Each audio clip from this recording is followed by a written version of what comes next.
Sign the damn papers, you useless dying bitch! Mark whispered into my ear while smiling brightly at the cameras flashing in our faces. A cold shiver ran down my spine, freezing the tears that were already welling up in my eyes. He needed my signature to steal my family's legacy before the fake cancer he invented finally killed me. "I love you too, honey," I choked out, forcing a smile as I signed my own death warrant. The flashbulbs erupted like a supernova, blinding me instantly, to the world. This was the heartbreaking farewell party for Elena Vance, the tragic heiress fading away from brain cancer. To me, it was a public execution. I sat trapped in the wheelchair that cost more than a luxury sedan, feeling the silk of my designer gown hang loosely on my skeletal frame.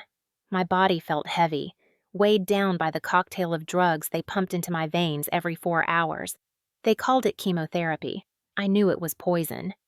Mark stood behind me, his hands resting possessively on my shoulders. His grip was tight, his thumbs digging precisely into the bruising capability of my collarbones. To the audience of 300 of New York's elite, it looked like a comforting embrace, but I could feel his nails cutting through the fabric, a silent warning to keep my mouth shut. The pain was sharp and grounding, the only thing keeping me from drifting into the drug-induced fog that constantly clouded my mind. "Ladies and gentlemen," Mark's voice boomed through the microphone, smooth as velvet and just as suffocating. "Thank you for joining us tonight. As you know, my beloved Elena has been fighting a brave battle." A collective sigh of sympathy rippled through the ballroom. I saw women in diamond necklaces dabbing their eyes with handkerchiefs. They were crying for the performance. Not for me. Mark paused for dramatic effect, leaning down to kiss the top of my head. I smelled his cologne, a scent of sandalwood and expensive scotch that used to make my heart race. Now, it just made my stomach churn with nausea. "Because Elena's condition has progressed," Mark continued, his voice cracking perfectly on the last word. "She has decided to step down as chairwoman of Vance Corp. She wants to dedicate her remaining time to peace. And to ensure her vision lives on, she is entrusting full control to me." He signaled to the side of the stage. Chloe stepped out of the shadows. My best friend. My doctor. The woman who had been poisoning me for 6 months. She wore a white nurse's uniform that was hemmed dangerously short, tight enough to show off curves I had lost long ago. She walked toward us, carrying a leather folder and a gold fountain pen. Her face was a mask of professional concern, but as she leaned down to place the document on the tray of my wheelchair, her eyes locked with mine. There was no pity in them, only triumph. "Here you go, sweetie," Chloe cooed, loud enough for the microphone to pick up. "Just a few signatures and you can go back to rest." Her hand brushed against my arm. Her skin was cold. She deliberately let her fingers linger on the IV port embedded in my hand, pressing down just hard enough to send a jolt of agony shooting up my arm. I gasped, but the sound was drowned out by the murmur of the crowd. "Careful, nurse," Mark said softly, playing the protective husband. "She's fragile." "I know," Chloe whispered back, winking at me where no one else could see. "I'm taking very good care of her." The document lay open before me. Power of attorney. Irrevocable transfer of voting rights.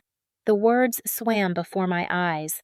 The letters seemed to dance and twist, a side effect of the hallucinogens they mixed with my sedatives. My hand trembled uncontrollably as I reached for the pen.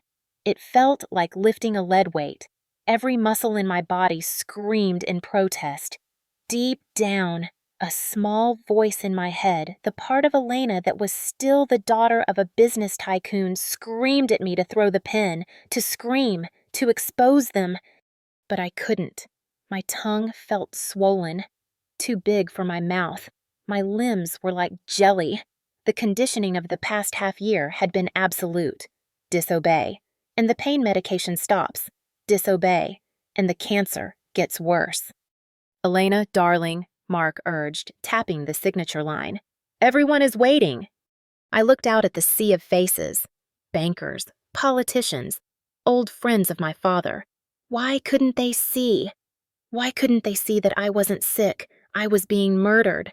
I tried to make eye contact with Julian Thorne, my father's old rival, who was standing near the back. He was the only one not clapping, the only one frowning. He looked suspicious, but he was too far away. I lowered the pen to the paper. The ink flowed black like blood. I signed my name, Elena Vance. The letters were shaky, like those of an old woman, not a 26-year-old. As soon as the last loop of the signature was finished, Mark snatched the folder away. The warmth instantly vanished from his demeanor. He straightened up, holding the folder high like a trophy. "Thank you, Elena," he said, his voice dropping the sorrowful act for just a split second. "You have saved this company." The applause was thunderous. It sounded like a landslide, crashing down on me, burying me alive. Mark basked in the adoration, shaking hands with the board members who rushed to the stage. I was forgotten, instantly. I was no longer the heiress. I was just a prop that had served its purpose. "Get her out of here," Mark muttered to Chloe out of the side of his mouth, not even looking at me. "She looks like a corpse already. It's ruining the mood." "With pleasure," Chloe replied. She unlocked the brakes of my wheelchair with a sharp snap. She didn't push me gently. She shoved the chair, maneuvering me roughly through the backstage curtains. As soon as we were out of sight of the cameras, the facade dropped completely.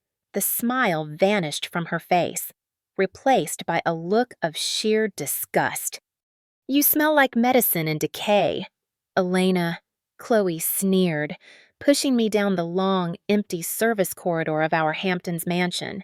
"I can't believe Mark has put up with you for this long."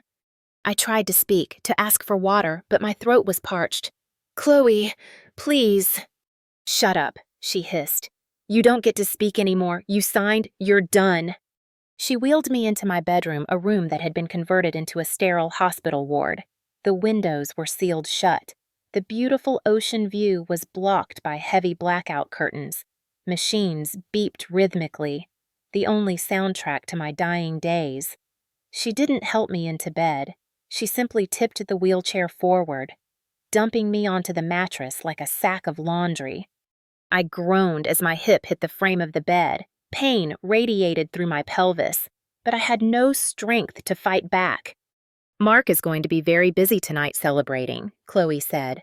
Walking over to the IV bag hanging by the bed, she pulled a syringe from her pocket. The liquid inside was clear, innocent-looking. "So I'm going to give you a little something extra to make sure you sleep through the noise." "No," I whispered, panic rising in my chest. "No more." "Shh." She injected the fluid into the port. "It's just a sedative, honey, or maybe it's potassium chloride. Who knows? It's all the same in the end, right?" She laughed, a dry, cruel sound that echoed in the sterile room. Then she turned on her heel and walked out, switching off the lights. The heavy oak door clicked shut, and I heard the distinct sound of the lock turning from the outside. Darkness swallowed me. The cold seeped into my bones. I lay there, listening to the muffled thumping of bass from the party downstairs. My husband was down there, drinking my champagne, spending my money, celebrating my imminent death. The drug Chloe had given me began to take hold. But this time, it didn't make me sleepy. It made me hyper-aware.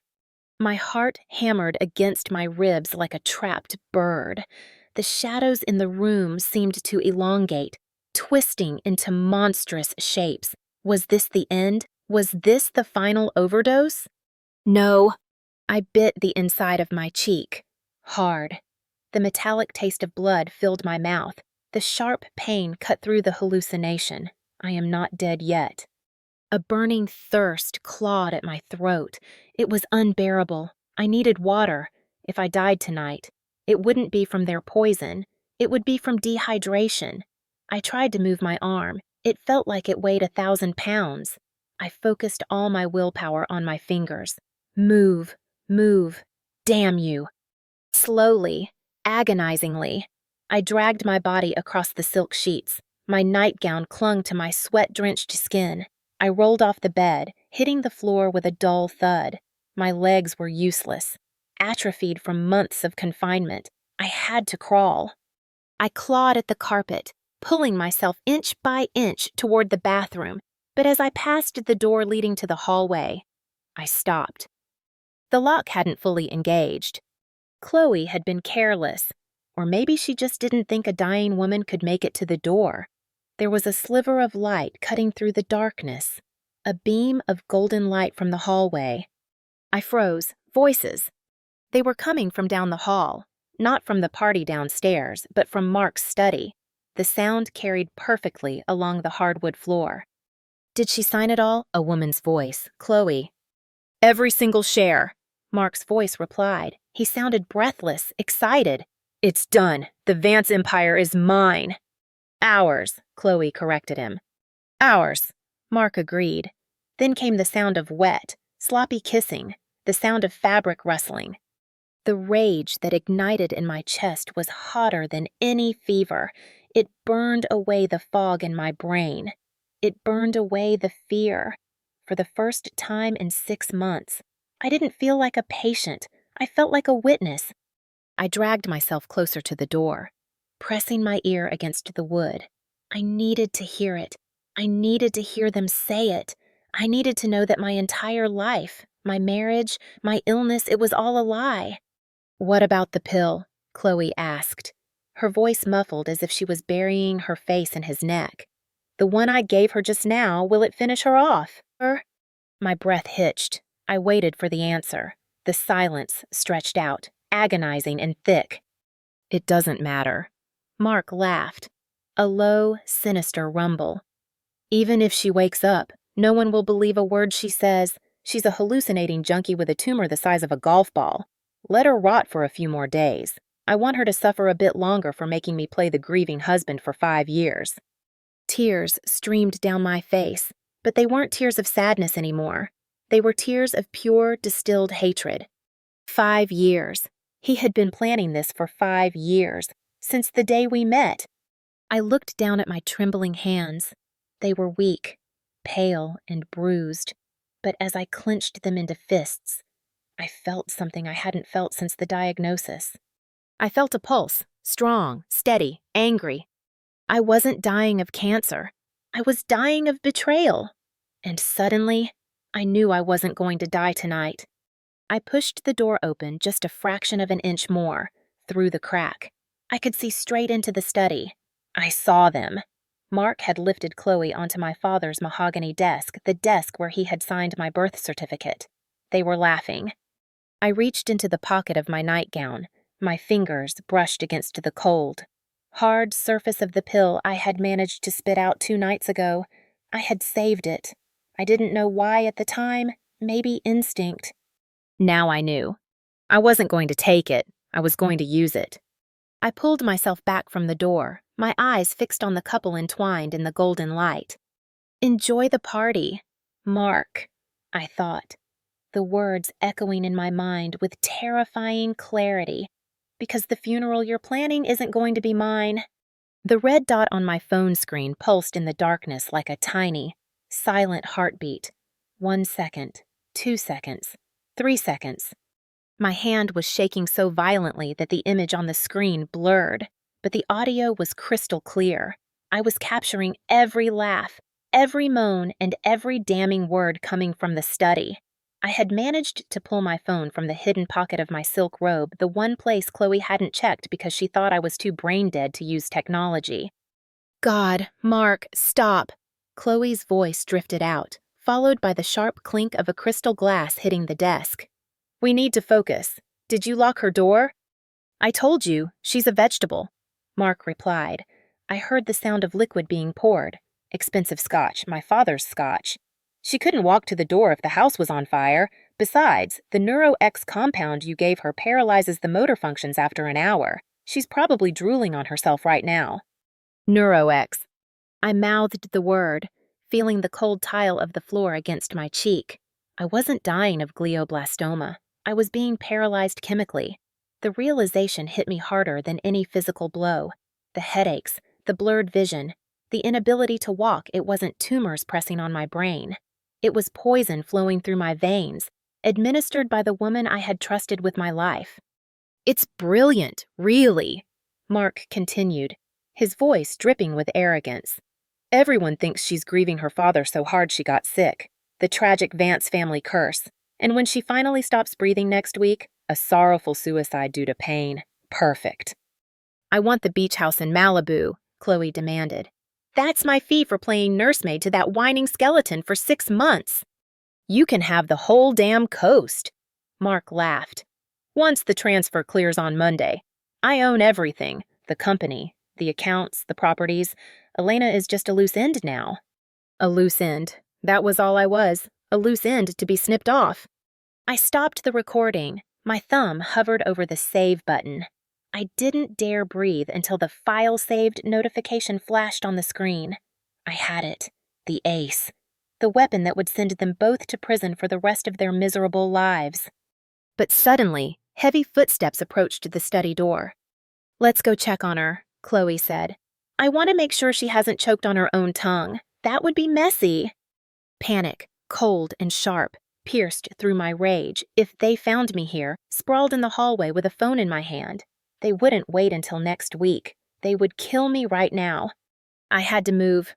I dug my elbows into the plush carpet, dragging my useless lower body backward. Every inch was a battle. My hip bones ground against the floor, sending white-hot spikes of pain shooting up my spine. I bit my lip to stifle a scream, tasting the metallic tang of blood again. Move, Elena, move! The door handle to the study began to turn. I scrambled back, throwing my body into the darkness of my bedroom just as the shaft of light from the study widened into the hallway. I didn't have time to close my door. I rolled under the bed, squeezing my emaciated frame into the narrow space between the mattress and the floor. Dust bunnies clogged my nose, threatening to make me sneeze. I pressed my hand over my mouth, my heart hammering against my ribs so hard I thought the floorboards would vibrate. She's sleeping. Mark's voice came from the doorway. He didn't step inside. Told you, out cold. Check the IV, Chloe ordered. Make sure the drip is steady. I watched Chloe's high heels click across the floor. She stopped right beside the bed. I was inches away from her ankles. If she dropped something, if she bent down, say. I squeezed my eyes shut, gripping the phone against my chest. Drip is fine, Chloe said. She kicked the side of the bed frame, right near my head. Useless waste of space. Die already. They left. The door clicked shut. The lock turned. I lay there in the dust for what felt like an hour, listening to the silence of the house. Only when I was sure they had gone to the master bedroom, my bedroom, did I dare to crawl out.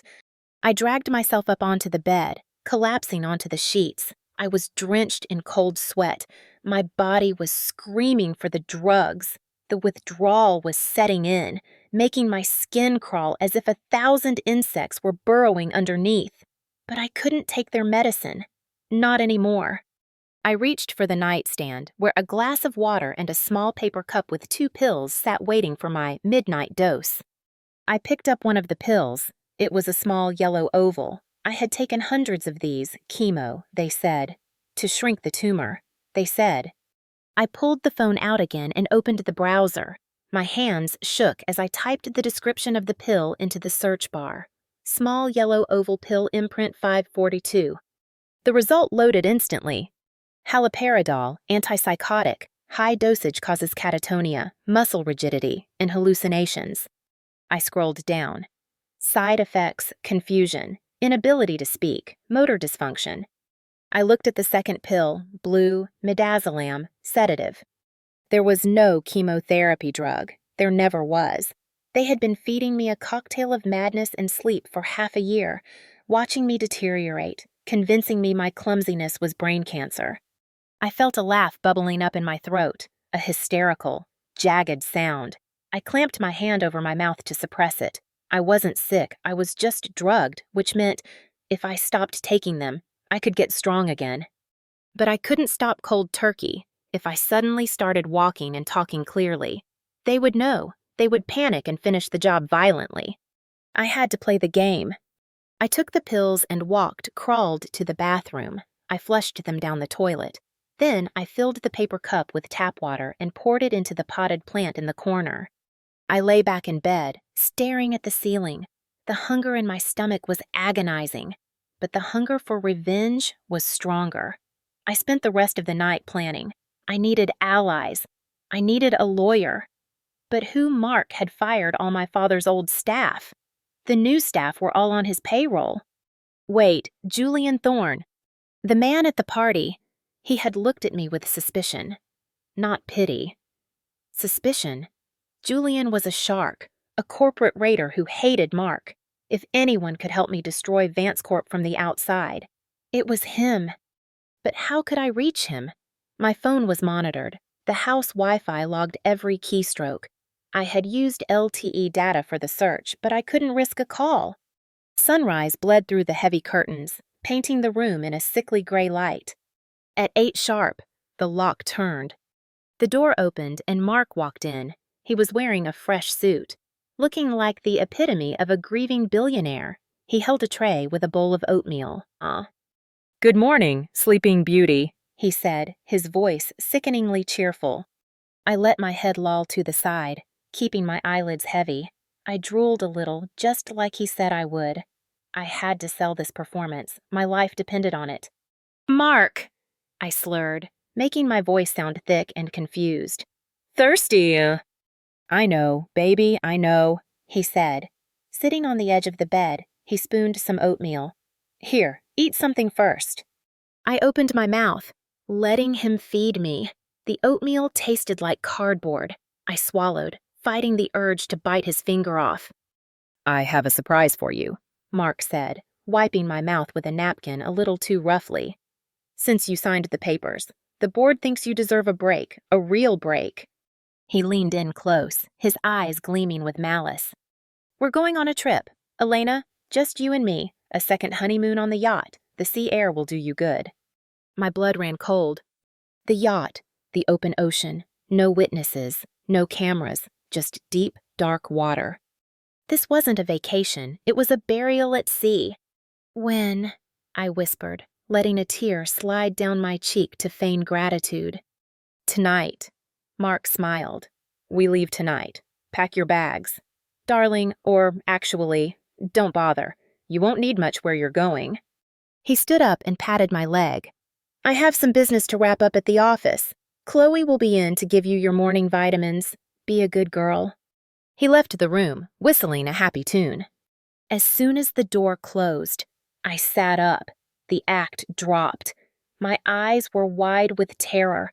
Tonight, I had 12 hours before I was trapped on a boat with my executioner. I couldn't wait for Julian. I couldn't wait for a lawyer. I had to get out of this house now. But as I swung my legs over the edge of the bed, my knees buckled. I crashed to the floor. The withdrawal was making my muscles spasm. I was too weak to run. I couldn't even walk down the stairs, let alone outrun security. I looked at the phone in my hand. It was my only weapon. I couldn't call the police. Mark owned the local precinct chief. A donation to the Police Benevolent Association last month had ensured that, if the cops came, they would just return the confused, mentally ill wife to her loving husband. I needed someone who didn't care about the law. I opened my contacts, empty. Mark had deleted everyone. I opened the keypad. My fingers hovered over the numbers.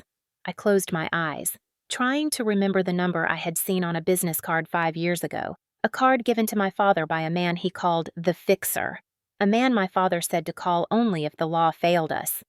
052. I dialed the number from memory. It rang, once, twice, 3 times. "This line is for emergencies only." A deep, distorted voice answered. No hello, no introduction. "This is Elena Vance," I whispered, my voice trembling. "I have 20% of Vance Corp shares in a hidden trust. They are yours if you get me out of here before sunset." Silence on the other end. "Vance Corp is trading at $40 a share," the voice said coolly. "That is a lot of money for a dead woman." "I'm not dead yet," I hissed. "But I will be if you don't hurry. The Sterling Mansion in the Hamptons. High security. Can you do it?" I don't do rescues, Mrs. Vance, the voice replied. I do acquisitions. Then acquire me, I pleaded. Acquire me before my husband liquidates the asset. Be at the North Service Gate in 1 hour. If you are not there, I leave. Click. The line went dead. 1 hour. The North Gate was 200 yards away across the manicured lawn. In my condition, it might as well have been a marathon. And Chloe was coming in 5 minutes.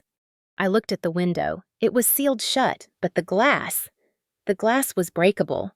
I grabbed the heavy bronze lamp from the nightstand. I couldn't go through the door. I had to go through the window. It was a 20-foot drop to the rose bushes below. I took a deep breath.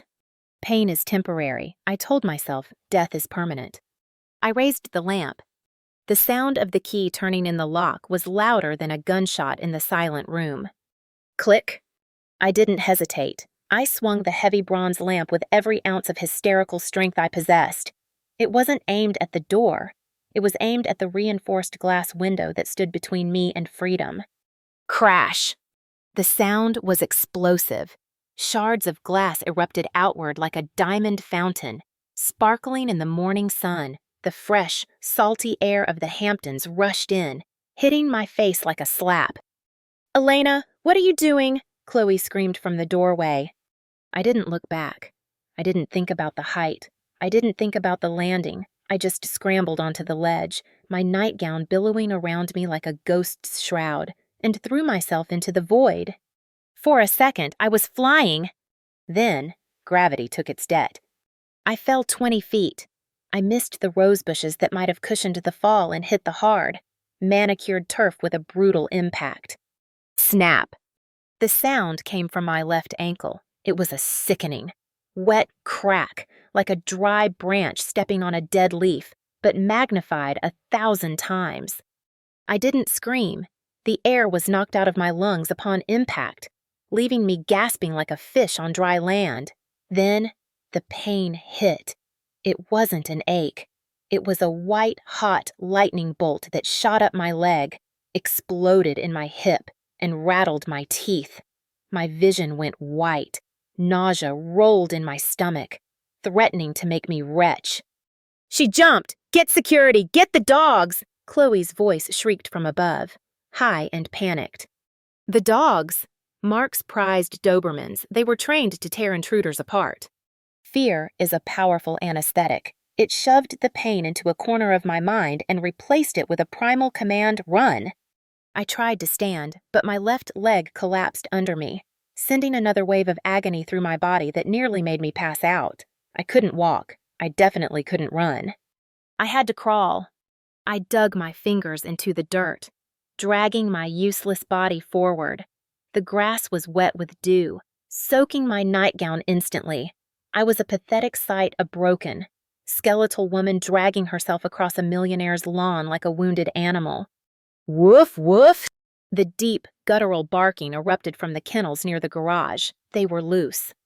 Over there by the east wing, a guard shouted. Heavy boots crunched on the gravel driveway. I reached the line of decorative hedges. I didn't care about the thorns. I threw myself into the thicket. The sharp branches tore at my skin, ripping my expensive silk robe to shreds. I felt the sting of a dozen cuts on my face and arms, and the warm sensation of liquid trickling down my cheek. But I kept moving. The pain in my ankle was a constant, throbbing drumbeat, drowning out everything else. 50 yards to the north gate. I could see it now. The iron bars were black against the blue sky, and beyond them, nothing. The road was empty. My heart sank. He wasn't there. The fixer wasn't there. I see her, a voice bellowed. I looked back. A security guard was sprinting across the lawn, his hand reaching for the taser on his belt. Behind him, 2 black shapes were tearing across the grass, teeth bared. Please, I gasped, my voice a broken rasp. Please. I dragged myself onto the asphalt of the service driveway. My fingernails broke against the rough stone. I was 10 yards away, 5 yards. The guard was closing in. I could hear his heavy breathing. I could hear the click of the taser being armed. Mrs. Vance, stay down, he commanded. I squeezed my eyes shut, bracing for the electric shock that would end my life. Screech! The sound of tires locking on pavement pierced the air. A matte black sedan drifted around the corner, its engine roaring like a beast. It didn't slow down. It smashed straight through the closed iron gate. Clang! The lock shattered. The heavy iron gates swung open violently, the metal groaning in protest. The car spun a 180 and screeched to a halt right in front of me, the passenger door flying open. Get in! A voice shouted from the darkness of the car interior. I reached up, grabbing the door handle. The guard was right behind me. He lunged, grabbing my ankle, the broken one. I screamed. It was a sound of pure, unadulterated torture. Let her go, the driver roared. A hand extended from the driver's seat. It held a silver object. Not a gun, a flare gun. Pop! A ball of blinding red fire shot out, hitting the grass right between the guard's legs. He yelped, jumping back as the dry lawn instantly caught fire. The dogs skidded to a halt, whining at the flames. I used that second of distraction. I pulled myself into the car, my broken leg dragging painfully over the metal frame. Go, go! I screamed, slamming the door. The car accelerated so fast, my head snapped back against the headrest. We tore down the winding road, leaving the burning lawn and the shouting guards behind in a cloud of dust and smoke. I slumped in the seat, gasping for air. The adrenaline was fading, and the pain was returning with a vengeance. I looked down at my ankle. It was swollen to twice its size, turning a terrifying shade of purple. You're late, I whispered, my voice trembling. The driver pulled off his sunglasses. It was him, Julian Thorne, the enemy of my enemy. His face was grim, his eyes scanning the rearview mirror. I'm never late, Elena, he said, his voice deep and calm, a stark contrast to the chaos we had just left. You were early. He reached into the glove compartment and tossed me a small plastic bottle. Painkillers. Real ones. Not the poison they were feeding you. I fumbled with the cap, dry swallowing 2 pills. Mark will come for me, I said, leaning my head against the cool glass of the window. He owns the police. He'll track this car. This car doesn't exist, Julian replied, taking a sharp turn onto a dirt road that led into the dense forest surrounding the estate. And neither do you. What? He glanced at me, his expression unreadable. Mark needs Elena Vance to die on a yacht tonight to get his inheritance. If you run away, he loses the money. He will hunt you to the ends of the earth. So what do we do? I asked, clutching my throbbing leg. Julian stopped the car near a cliff overlooking the ocean. Far below, the waves crashed against the jagged rocks. We give him what he wants, Julian said. He reached into the back seat and pulled out a shoe. It was my shoe, the matching slipper to the one I was wearing. How? I started. I have my ways. He cut me off. He opened his door and walked to the edge of the cliff. He placed the shoe precariously on the edge, scuffing the dirt to look like a struggle. Then he took a piece of fabric silk, the same color as my robe, and snagged it on a sharp branch. He walked back to the car, wiping his hands on a handkerchief. The police will find signs of a struggle, Julian explained, starting the engine again. They will find your shoe.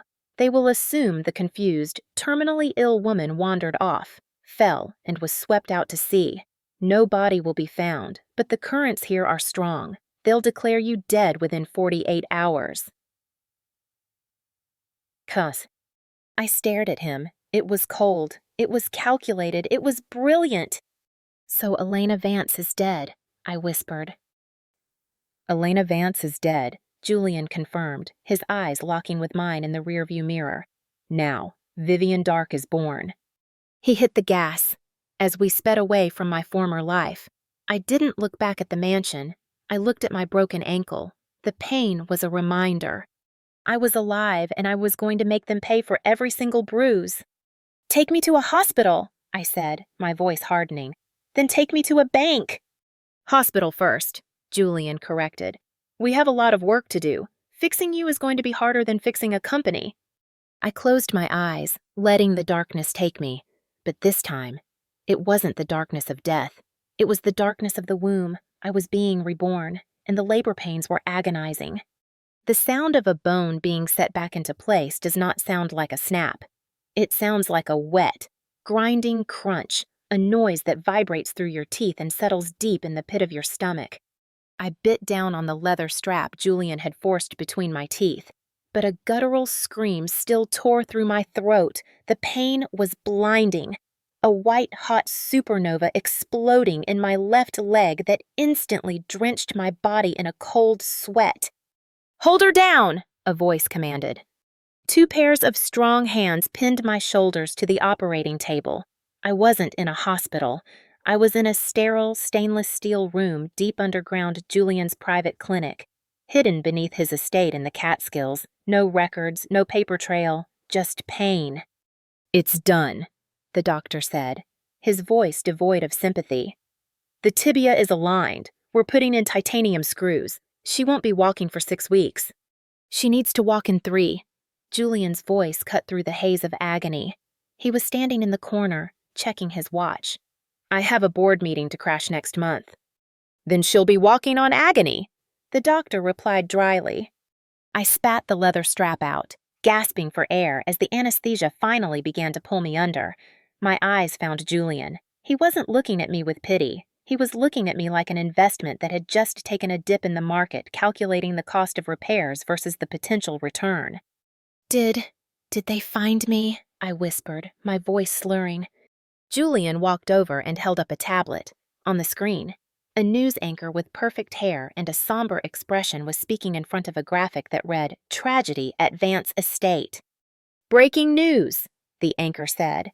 "The search for Elena Vance, the ailing heiress of Vance Corp., has been called off. Police found her slipper and signs of a fall at the cliffs near her Hamptons home.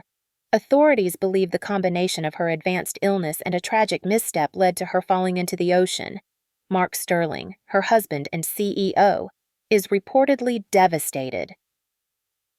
"The Mospa said." "Devastated," I repeated, the word tasting like bile. "You are officially dead, Elena," Julian said, turning off the screen. "Mark is crying on every channel. The stock price dipped 5% on the news, but it will bounce back when he announces the sympathy dividend. He thinks he's won." "He hasn't won," I hissed, fighting the darkness closing in on my vision. "Right now, he has."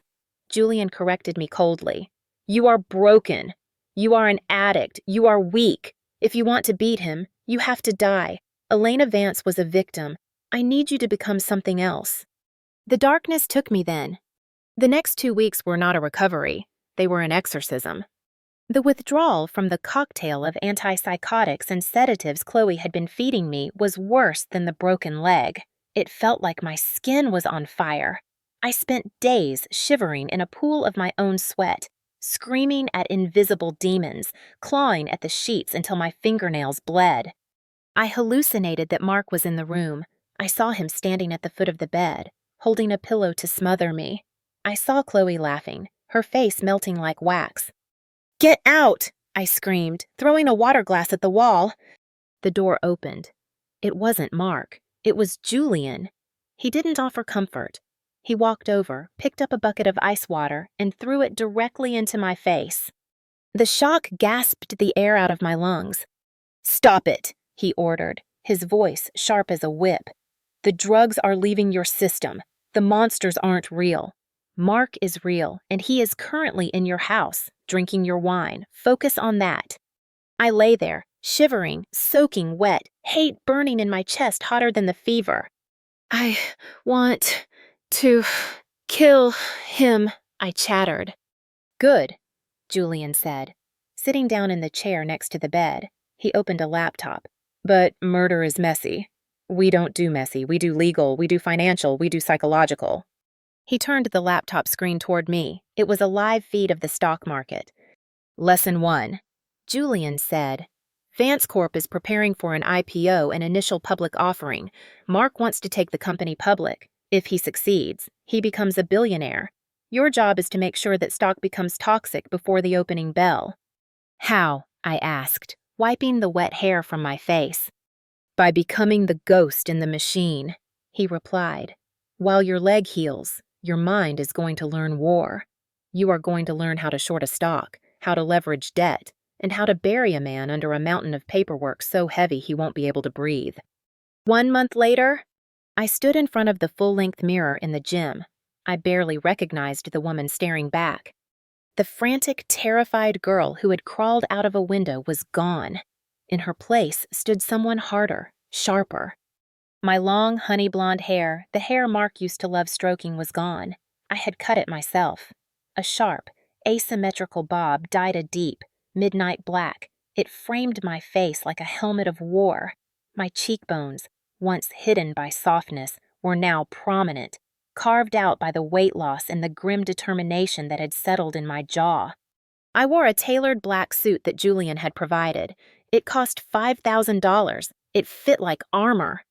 I tapped my cane on the floor. It was made of ebony, with a silver handle shaped like a wolf's head. I still needed it to walk, but I had learned to make the limp look intentional, a strut of arrogance rather than an injury.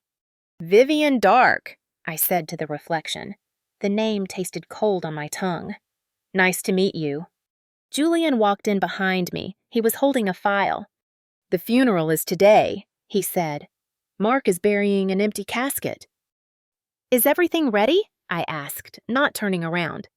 "The package has been delivered," Julian confirmed. "And I've set up the shell company in the Cayman Islands, Nemesis Capital. You are officially the CEO." "Does Mark know about Nemesis?" "He knows Nemesis is buying up his bad debt," Julian smirked. "He thinks it's a foolish investor he can exploit. He has no idea he's selling his soul to his dead wife." "Let's watch," I said. We went to the media room. A massive screen took up the entire wall. It was broadcasting live from the cathedral in Manhattan. It was the funeral of the decade. Thousands of flowers, celebrities, politicians, and in the front row, Mark Sterling, looking devastatingly handsome in a black suit, wiping a single, perfect tear from his eye. Chloe stood beside him, dressed modestly, playing the supportive friend.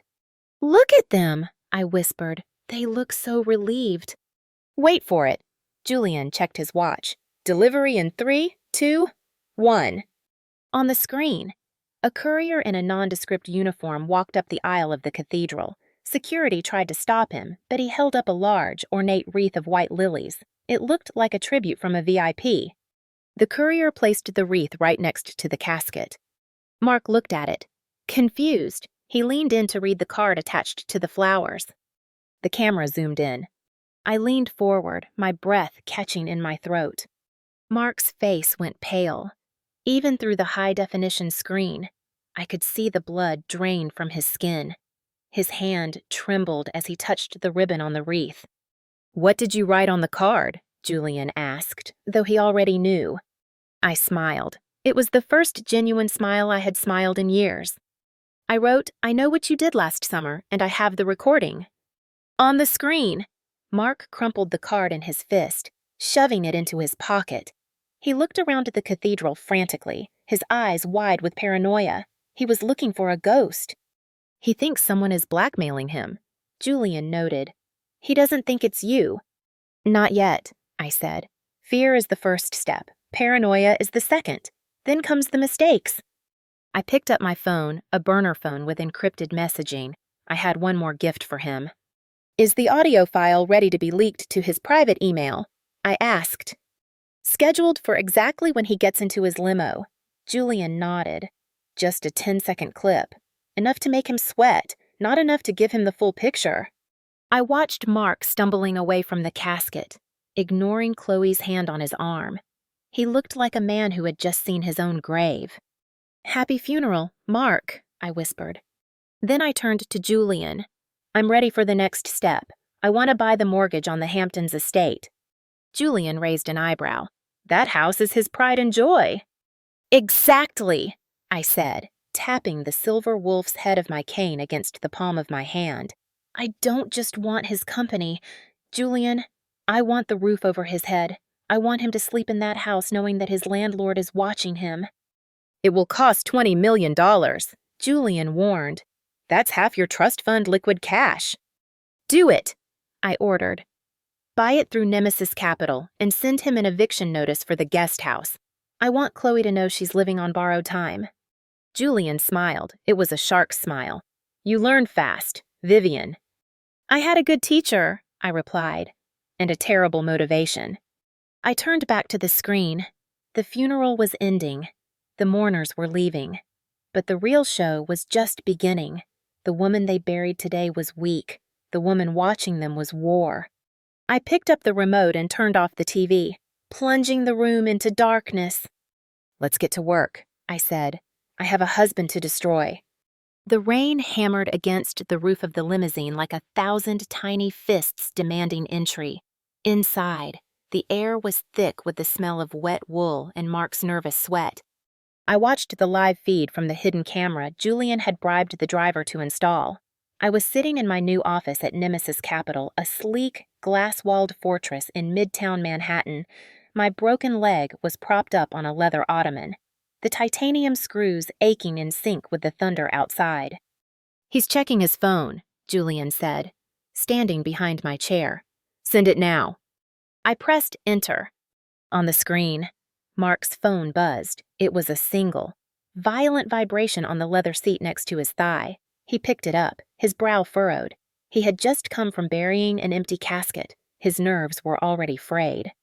He opened the email. Subject, the walls have ears. I leaned forward, my heart pounding a rhythm of pure anticipation against my ribs. Mark pressed play. A tinny, distorted audio clip filled the silence of the limo. It was short, just 10 seconds, but it was enough to stop his heart. It doesn't matter. Even if she wakes up, no one will believe a word she says. She's a hallucinating junkie. Mark dropped the phone as if it had turned into a live viper. It bounced off the floor mat, the voice still playing, echoing around his feet. Let her rot for a few more days. Stop the car! Mark screamed, kicking the partition window. Driver, stop the damn car! The limo screeched to a halt on the wet pavement of the Long Island Expressway. Mark scrambled for the phone, his hands shaking so badly he fumbled it twice before managing to kill the audio. He looked around the interior of the car, his eyes wide and manic, scanning for a hidden microphone. Who is it? He hissed to the empty air. Who sent this? I smiled, taking a sip of my espresso. Welcome to hell, darling. Mark dialed a number. Chloe. Did you tell anyone? He roared into the phone, ignoring the driver who was watching him with wide eyes in the rearview mirror. Did you open your mouth to anyone about that night in the study? I couldn't hear Chloe's reply, but I saw Mark's face turn purple. He slammed the phone against the seat. Shut up! Just shut up and check the house. Someone was listening. 2 hours later, the Sterling mansion, my mansion. I switched the feed to the living room cameras. I had access to everything, the security system, the smart thermostat, even the digital lock on the wine cellar. Julian had been thorough. Mark stormed through the front door, soaking wet, his expensive suit ruined. Chloe was waiting for him in the foyer, wearing one of my vintage Chanel robes. Seeing her in my clothes sent a fresh wave of nausea through me, but I pushed it down. Rage was a better fuel than disgust. There's no one here. Mark, Chloe said, trying to soothe him, though her voice wavered. I checked the security logs. No unauthorized entry in 6 months. Then explain the email, Mark shouted, throwing his phone onto the marble console table. Someone recorded us. Chloe, someone knows? Maybe it was Elena, Chloe suggested stupidly. Maybe she recorded it before she was a vegetable. Mark cut her off, pacing the room like a caged tiger. She couldn't even hold a spoon, let alone a recording device. No, it's a servant. Or maybe you have a side piece you bragged to. How dare you, Chloe gasped. While they bickered, I opened the control panel for the smart home system on my laptop. Let's cool things down, I whispered. I dragged the temperature slider for the master suite in the living room down. 60 degrees, 55, 50. On the screen. Chloe shivered, pulling my robe tighter around herself. Is it cold in here? She asked, her teeth chattering slightly. It's freezing, Mark muttered, looking at the thermostat on the wall. Damn thing says 72. It's broken. I switched to the audio controls. The multi-room sound system was state-of-the-art. I selected the master bedroom zone. I didn't play music. I played a sound file I had recorded earlier that morning, just the sound of a cane tapping on a wooden floor. Tap, tap, drag. Tap, tap, drag. It was faint, barely audible, coming from the ceiling speakers above their heads. Mark froze. He looked up. "Did you hear that?" he whispered. "Hear what?" Chloe asked. "Tatsilo cloud," looking around nervously. "That noise, upstairs." Tap, tap, drag. "It sounds like—" Mark's voice trailed off. He didn't finish the sentence. "It sounds like Elena walking." He bolted for the stairs. Taking them two at a time, I switched cameras, following him as he burst into the master bedroom. Empty, silent. But on the bed, lying perfectly in the center of the pristine white duvet, was a single object. My old bottle of painkillers, the one I had emptied into the plant. Mark stared at the orange plastic bottle. He walked over slowly, as if approaching a bomb. He picked it up. He shook it. Empty. "Who put this here?" he yelled, his voice cracking. "Chloe, did you leave this trash here?" Chloe ran in, breathless. "No, I threw all her stuff out yesterday, I swear."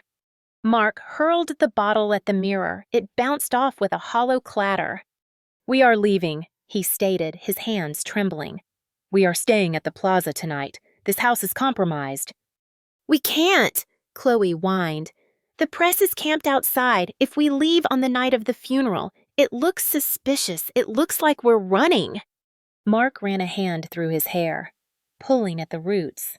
He was trapped in the house he stole, with the ghost of the wife he murdered. The next morning, 9:00 a.m., I was already at my desk at Nemesis Capital. I had slept 3 hours, fueled by adrenaline and pain. "He's up," Julian said, walking in with a stack of documents. "And he's trying to liquidate assets to pay off the mysterious blackmailer he thinks exists." "He can't liquidate what he doesn't own," I said, opening the file for the Sterling Mansion mortgage. Julian grinned. "The bank transfer cleared at midnight. Nemesis Capital is now the sole lien holder of the estate. And according to the contract clause 14B, the morality and reputation clause, we have the right to call in the loan immediately if the borrower is involved in a scandal." The audio clip isn't public yet, I mused. But the suspicion is enough. I picked up the secure office phone. "Connect me to Mark Sterling. Tell him the new owner of his mortgage wants a word." I watched on the monitor as Mark's secretary patched the call through. Mark was in his home office, looking haggard. Dark circles bruised the skin under his eyes. He picked up the landline. "This is Mark Sterling," he barked, trying to sound authoritative. "Mr. Sterling," I said. I used a voice modulator that deepened my pitch slightly, stripping away the feminine softness, leaving only a cold, metallic timbre. "This is the CEO of Nemesis Capital. We need to talk about your living arrangements." "Nemesis." Mark frowned. "I've never heard of you. And what do you want with my house?" "Your house." I let out a dry, short laugh. "Correction. Mr. Sterling, the bank owned the house, and as of this morning, we bought the note from the bank, which makes me your landlord." Mark stood up, his chair scraping against the floor. "That's impossible. My mortgage is with Chase." "Was," I corrected. "Check your email. The notification of sale is in your inbox, along with a demand for immediate repayment of the principal balance. $20 million, due in 48 hours. Mark scrambled to his computer, clicking furiously. His face went gray as he read the document. This is illegal," he sputtered. "You can't just demand $20 million in 2 days. I have rights. I am the CEO of Vance Corp." "You are a borrower in default," I said calmly. "And frankly, Mr. Sterling, Nemesis Capital is concerned about the security of our asset. We hear reports of disturbances at the property, domestic disputes, police investigations." "That's a lie," Mark shouted. "The investigation is closed. My wife died in a tragic accident." "Did she?" I asked. The question hung in the air, heavy and loaded. Mark went silent. I could hear his breathing shallow, terrified gasps. "Who are you?" he whispered. "I am the person holding the leash," I replied. "You have 48 hours, Mark, or I foreclose. And I don't just take the house, I take the contents, the furniture, the art, the secrets in the safe." I saw him glance involuntarily at the wall safe behind his desk. Bingo. "You can't do this," he hissed. "I'll sue you. I have the best lawyers in New York." "Save your legal fees," I advised. "You're going to need them for your criminal defense." "What do you want?" he asked, his voice dropping to a desperate growl. "Is it money I can pay?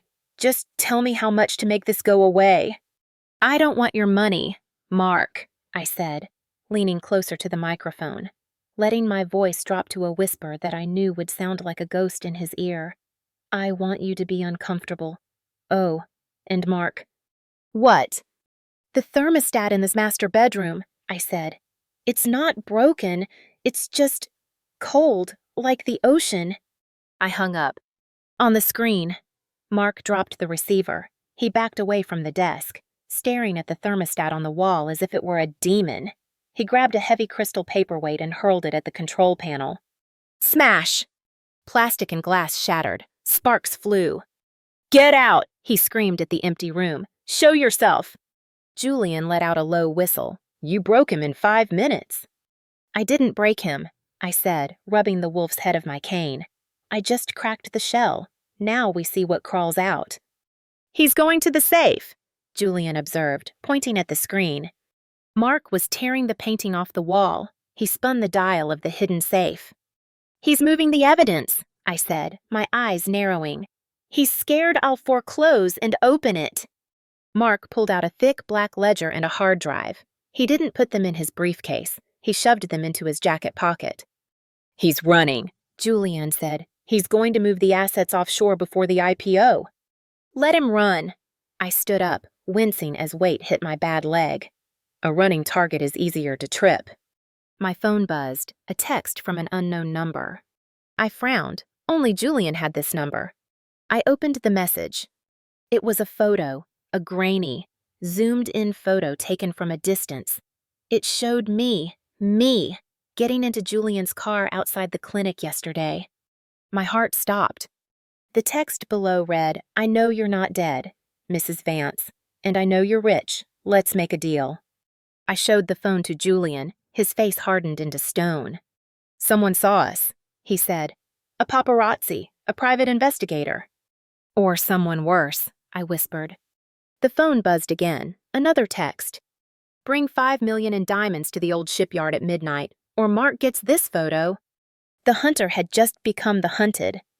"We have a problem," Julian said, reaching for his gun in the drawer.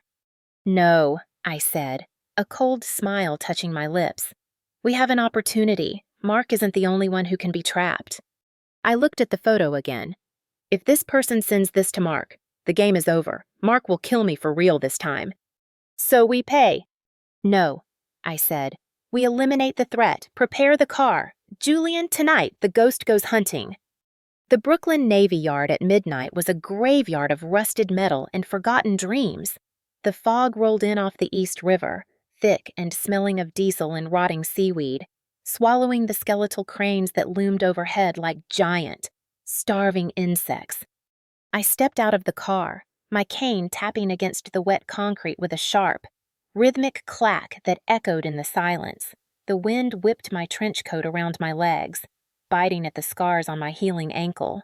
But I didn't flinch. Pain was just a reminder that I was still in the game. "Stay close," Julian murmured, his voice low and dangerous. He moved like a shadow beside me, his hand resting casually inside his jacket, right over his shoulder holster. "If this goes sideways, get back in the car and lock the doors. I'll handle the cleanup." "No," I whispered back, adjusting my leather gloves. "This is my mess. I need to see the face of the man who thinks he can sell my life for diamonds." We walked toward the meeting point, a desolate stretch of dock between two towering shipping containers. A lone halogen bulb buzzed overhead, casting a flickering, sickly yellow light on the oil-stained pavement. A figure stepped out from behind a stack of wooden pallets. He was short, wearing a cheap windbreaker and chewing on a toothpick with an arrogance that made my skin crawl. He held a phone in one hand and a cigarette in the other. I recognized him instantly, not a nurse, not a doctor. It was Slater, the private investigator Mark had hired 3 years ago to follow a competitor. I remembered him because he smelled like stale coffee and desperation. Well, well, Slater drawled, tossing the cigarette onto the ground and crushing it with his boot. Mrs. Vance, or should I say, the late Mrs. Vance, you look pretty good for someone who's supposed to be fish food. Slater, I said, my voice steady, betraying none of the fear that fluttered in my chest. I didn't know you had upgraded from dumpster diving to blackmail. It's a bold career move. Slater laughed, a rasping, wet sound. And I didn't know you had it in you to pull a gone girl stunt. Gotta say, I'm impressed, but being impressed doesn't pay my rent. He took a step closer, his eyes darting to Julian, sizing him up. Who's the muscle boyfriend or just another Mark you're conning? He's the executor of my will, I said coldly. Did you bring the negative? Digital age, sweetheart. Slater tapped his phone. It's all in the cloud. 5 million in uncut diamonds, or I hit send, and Mark gets a lovely picture of you walking out of that clinic. I imagine he'll be very interested to know his dead wife is getting a nose job in the Catskills. If you send that photo, Julian spoke up, his voice vibrating with a quiet, terrifying intensity. You won't live long enough to spend a dime. Slater sneered, pulling a small revolver from his waistband. It looked clumsy in his hand. Back off. Big guy, I've got a dead man's switch. If I don't check in every hour, the email goes out automatically, so unless you want Mark Sterling knocking on your door with a shotgun, you'll hand over the bag. I looked at the gun, then I looked at Slater's shaking hand. He was an amateur playing in the big leagues. I laughed. It started as a chuckle and grew into a loud, echoing laugh that made Slater flinch. What's so funny? He snapped, waving the gun nervously. You are, I said, leaning on my cane. You think Mark will pay you? You think if you tell him I'm alive, he'll thank you. I took a step forward, right into the line of fire. Mark killed me. Slater, I hissed, my eyes locking onto his. He drugged me. He staged the accident. If he finds out I'm alive, he won't come for me first. He'll come for the loose end that knows the truth. That's you. Slater blinked, the confidence wavering in his eyes. You're lying. Am I? I pressed. Why do you think he hired you back then to do his dirty work? And what happened to the last guy who knew his secrets? Oh, right. He's currently serving 20 years for embezzlement. Mark framed him for... I have insurance, Slater stammered, stepping back. You have nothing, Julian cut in. In a blur of motion, Julian lunged. He didn't go for the gun. He went for the wrist. Crack! The sound of the bone snapping was sickeningly loud in the quiet night. Slater screamed, dropping the gun, before it hit the ground. Julian caught it, ejected the magazine, and tossed the weapon into the dark water of the harbor. Splash! Julian swept Slater's legs out from under him. The PI hit the concrete hard before he could scramble away. Julian's boot was on his throat, pressing down just enough to cut off the air but not the blood flow. Slater gagged, clawing uselessly at Julian's ankle. Give me a reason, Julian growled, leaning over him. Give me one reason why I shouldn't let the rats have dinner tonight. Wait, I commanded. I walked over, the tip of my cane stopping inches from Slater's terrified eye. I have a counteroffer, I said smoothly. Slater wheezed, his face turning red. Anything! You want money? I asked. I'll give you money. I'll give you double what you asked for. Julian eased the pressure on his throat slightly. Slater gasped, sucking in greedy gulps of air. Double! $10 million, I said, but not for diamonds, for information. What do you want? You're a PI? I said. Mark trusts you, or at least, he used to. I want you to go to him. I want you to tell him you've been investigating the blackmailer me. Slater looked confused. You want me to rat you out? No, I smiled, a shark's smile. I want you to tell him you found the source of the threats. Tell him it's a disgruntled ex-employee, Feed him false leads, make him run in circles, and most importantly, I leaned down, my voice dropping to a whisper. I want to know where he puts the black ledger. Slater's eyes widened. The ledger, he carries that thing like it's his baby.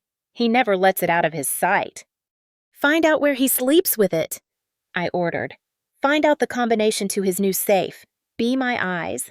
Slater, do this. And you retire to a private island. Cross me. And Julian will find you. And next time, he won't stop at the wrist. Slater looked at Julian, then back at me. He saw the cold resolve in my eyes. He realized he was no longer dealing with the sickly, sweet Elena. He was dealing with a monster of Mark's own creation. Deal, Slater rasped. I'm in. Good, I straightened up. Your first payment is in your pocket. I nodded at Julian. He reached into his coat and dropped a thick envelope onto Slater's chest. It was filled with cash, $50,000, a down payment. Get up, Julian ordered, stepping back. Slater scrambled to his feet, cradling his broken wrist. He looked at the money, then at us. One thing, Slater said, hesitating. Mark, he's losing it. He's talking to himself. He's carrying a gun now, too. Be careful. I'm counting on it, I replied. Now go, before I change my mind. Slater didn't need to be told twice. He vanished into the shadows of the shipping containers, running like a rat escaping a sinking ship. I let out a breath I didn't know I was holding. My leg was throbbing, but I felt lighter. Do you trust him? Julian asked, wiping his hands on a handkerchief. I trust his greed, I said, and I trust his fear of you. Meanwhile, in a penthouse suite at the Plaza Hotel, Mark Sterling was not sleeping. He sat on the edge of the velvet sofa, a bottle of whiskey half empty on the table. The room was luxurious, but to him, it felt like a bunker. Every creak of the building settling made him jump. On his lap sat a black leather briefcase. It was handcuffed to his left wrist. Inside was the ledger, the handwritten record of every bribe, every falsified report, every dollar stolen from Vance Corp over the last 5 years, including the payment to the chemist who made the Neuro X compound. If anyone saw this book, he would go to the electric chair. His phone rang. He jumped, nearly knocking over the bottle. Unknown number. He stared at it. Was it her? The ghost, the landlord. He picked it up, his hand shaking. Who is this? Mr. Sterling, Slater's voice came through, sounding strained. It's Slater. You hired me to look into the disturbance. Mark exhaled, his shoulders sagging with relief. Slater, did you find anything who is sending those emails? I found a trail, Slater lied, his voice steady. It looks like a hacker group operating out of Eastern Europe. They target grieving families. It's a scam. Boss, just a sophisticated phishing scam. A scam, Mark repeated, hope blooming in his chest. So, it's not someone who knows. It's not Elena. Elena Vance is dead, sir, Slater said firmly. I checked the police report myself, photos of the cliff. No one survives that fall. The blackmailer is just guessing. They don't know anything real. Mark closed his eyes, leaning his head back against the sofa. A laugh bubbled up in his throat, a manic, desperate sound. A scam, he whispered. Of course, just a scam. I can shut them down, Slater continued, but I'll need access to your security logs to trace their IP. Do it, Mark ordered, clutching the briefcase tighter. Whatever it costs, just make them stop. Consider it done, Slater said. Sleep tight, Mr. Sterling. Mark hung up. He looked at the empty room for the first time in 48 hours. The crushing weight on his chest lifted slightly. It wasn't a ghost. It wasn't a witness. It was just random bad luck. He looked at the handcuffs on his wrist. You're safe, he whispered to the ledger. We're safe. He stood up and walked to the window, looking out at the glittering skyline of New York. He felt powerful again. The fear was receding, replaced by the old arrogance. He didn't know that 20 floors below, across the street, a black sedan was parked in the shadows. He didn't know that inside that car.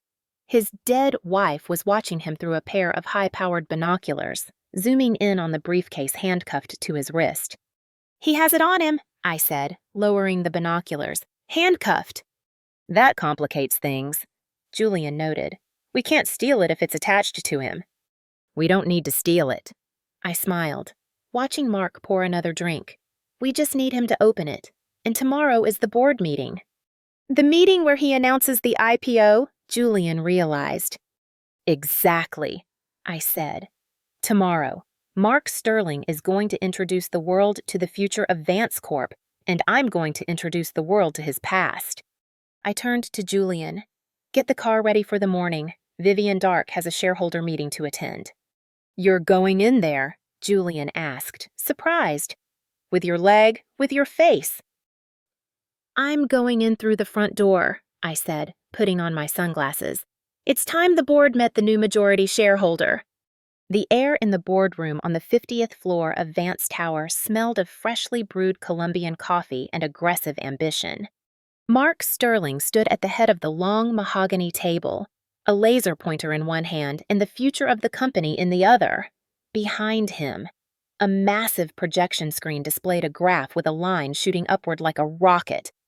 "As you can see," Mark said, his voice smooth and commanding, "with the removal of the legacy management obstacles, Vance Corp has streamlined operations.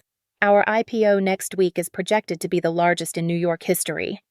The 12 board members, men and women in suits that cost more than most cars, nodded in approval. They didn't care about legacy management obstacles. They knew that was code for my dead wife. They only cared about the green line on the chart. "We are leaner, faster, and more profitable than ever," Mark continued, flashing a charming smile. "Any questions before we move to the vote on the public offering?" It was a rhetorical question.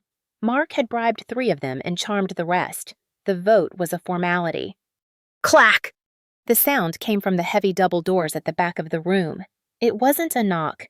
It was the sound of a lock disengaging. Every head turned. The doors swung open. I didn't walk in. I marched. My ebony cane hit the marble floor with a rhythmic, heavy thud that cut through the silence like a judge's gavel. Thud, step, drag. Thud, step, drag. I wore a white suit sharp, tailored, and starkly contrasting with the sea of black and navy in the room. My black bob cut was razor sharp, hiding the scars near my ear. My eyes were concealed behind oversized dark sunglasses, though the room was dim. Julian walked a step behind me, carrying a thick leather briefcase. He looked like a statue carved out of granite. "Who are you?" Mark demanded, his smile vanishing instantly. "Security who let these people in." "Sit down, Mr. Sterling," I said. My voice was low, modulated to a husky contralto that sounded nothing like Elena's soft soprano. "I believe the bylaws state that any shareholder with more than 5% equity has a seat at this table." "I own 51%, Mark sneered, gripping the podium. "And the rest is scattered. There is no 5% shareholder. Get out before I have you arrested for trespassing." I reached the empty chair at the opposite end of the table, my father's old chair. I pulled it out. The sound of the legs scraping against the floor was deliberately screeching, making 2 board members wince. "Julian," I said, not looking at Mark. Julian stepped forward and slid a document across the polished wood. It spun perfectly, stopping right under Mark's hand. "Nemesis Capital," I announced, taking off my sunglasses to reveal eyes rimmed with cold, smoky makeup. "We acquired the debt obligations of Vance Corp's subsidiary yesterday, and thanks to a conversion clause your previous CFO inserted in 2010, that debt has been converted into equity, 7%, to be exact." The room erupted in whispers. That's impossible," Mark stammered, picking up the paper. His eyes scanned the legal jargon. His face went pale. The clause existed. My father had put it there as a poison pill to prevent exactly what Mark was doing. "It seems you didn't read the fine print when you took over." "Mark," I said, crossing my legs. "Now, please continue. You were telling us how profitable the company is." I'm dying to hear about the R&D budget. Mark looked at security, then at the board. The chairman of the board, an old friend of my father named Arthur, adjusted his glasses. If she holds the shares, she stays, Mark, Arthur said quietly. Proceed. Mark swallowed hard. He was sweating now. The laser pointer in his hand trembled, the red dot dancing nervously on the screen. Right. Well, Mark cleared his throat, trying to regain his composure. As I was saying, our research and development division has made breakthroughs in, Objection. I cut him off. You can't object. This isn't a courtroom, Mark shouted, losing his cool. Page 14 of your financial report, I said, tapping a manicured fingernail on the binder Julian had placed in front of me. You claim an expenditure of $12 million for Project Phoenix, but I did a little digging. Project Phoenix is a shell company registered in the Bahamas. It has no employees, no lab, no product. I looked up, staring straight into Mark's eyes. Where did the $12 million go, Mark? The silence in the room was absolute. You could hear the hum of the air conditioning. It's a confidential project, Mark lied, his voice rising an octave. Outsourced for patent protection. Is it? I asked. Or is it the exact amount needed to cover the losses from your failed crypto investments last quarter? Gasps rippled through the room. The board members started flipping through their binders frantically. That is slander, Mark roared. He slammed his hand on the podium. I will sue you for defamation. Sue me. I shrugged. But first, explain page 22, the consulting fees. $500,000 a month paid to a firm called Apex Solutions. I paused, letting the name hang in the air. Apex Solutions, I continued, whose registered address is the same as your mistress's apartment in Soho. I don't have a mistress, Mark screamed. He was unraveling. The cool, collected CEO was gone. In his place was a cornered animal. Really? I pulled a photo from my file and slid it down the table. It wasn't explicit. It was a receipt for a diamond necklace, billed to the company account, delivered to Chloe's address. Arthur, the chairman, picked up the photo. He looked at it, then at Mark. The look of disappointment on the old man's face was more damaging than any lawsuit. Mark, Arthur said, his voice stern. Is this true? Are you using company funds for personal expenses? No, she's lying. She faked it. Mark pointed a shaking finger at me. Who are you? Who sent you? Was it my competitors? Are you working for Thorne? I work for the truth, I said calmly. And the truth is, this company is bleeding. The IPO is a fraud designed to cash out before the ship sinks. I stood up, leaning heavily on my cane. I looked at the board members. If you vote for this IPO today, you are complicit in fraud. The SEC will be knocking on your doors by Monday. Nemesis Capital formally moves to suspend the offering pending a full forensic audit. Seconded, Arthur said immediately. What? Mark gasped. Arthur, you can't. Motion carried, Arthur said, closing his binder. The IPO is suspended, Mark. I want you in my office, now. Mark looked around the room. The eyes that had been looking at him with admiration 10 minutes ago were now filled with suspicion and contempt. He had lost the room. He had lost the vote. He glared at me with pure hatred. He walked down the length of the table, stopping right next to my chair. You think you're smart, he hissed, his voice low enough that only I could hear. I don't know who you are, bitch, but I will find out, and when I do, I will bury you right next to my wife. I didn't flinch. I turned my head slightly, bringing my face inches from his. I could smell the fear on him. It smelled like sour sweat and whiskey. Be careful, Mark, I whispered, dropping my voice to the exact pitch I had used on the phone yesterday. Or I might raise the rent. Mark froze. His eyes widened, pupils dilating in shock. He recognized the voice. You, he breathed. The landlord. Tick-tock, Mr. Sterling, I whispered. 48 hours is ticking away, and now you don't have an IPO to pay me with. Mark stumbled back as if I had slapped him. He looked at me with a mixture of terror and confusion. He opened his mouth to speak, but Arthur called his name from the door. Mark now. Mark looked at me one last time, a look of pure, unadulterated fear before turning and fleeing the room. I sat back down. The adrenaline was making my leg throb, but the pain felt like victory. "Meeting adjourned," I said to the stunned room. Julian leaned down to my ear. "That was brutal. You didn't just stop the money. You humiliated him." "Step 1 complete," I replied, gathering my papers. "He's desperate now. He has no IPO money coming in. He has a $20 million debt call, and he has a ghost landlord who knows his secrets." "What will he do?" Julian asked. "He'll go to the only source of money he has left," I said, standing up. "The Black Ledger. He'll try to run." I put my sunglasses back on. "Let's go. We need to be there when he opens it." The speedometer of the Porsche 911 hit 120 miles per hour on the winding back roads of the Hamptons. Trees blurred into a tunnel of green and brown, whipping past the window like angry ghosts. Mark Sterling gripped the leather steering wheel so hard his knuckles turned white. His breath came in short. Jagged gasps, fighting the tightness in his chest. "Ruined." The word echoed in his mind, louder than the roar of the engine. Ruined. In the span of 1 hour, he had gone from the king of New York to a pariah. The IPO was dead. The board was auditing him. And that woman, Vivian Dark, knew everything. She knew about the shell companies. She knew about Chloe. She knew about the house. He hit the brakes hard as a deer darted across the road, the tires screaming in protest, the car fishtailed, gravel spraying like buckshot before correcting itself. "Damn it!" Mark screamed, slamming his fist into the dashboard. His phone rang through the car's Bluetooth. It was Slater. "Make it good," Mark snarled, answering the call. "Bad news, boss." Slater's voice came through, thick with fake urgency. "I traced the IP address of that email. It's coming from inside your house." Mark froze. "What?"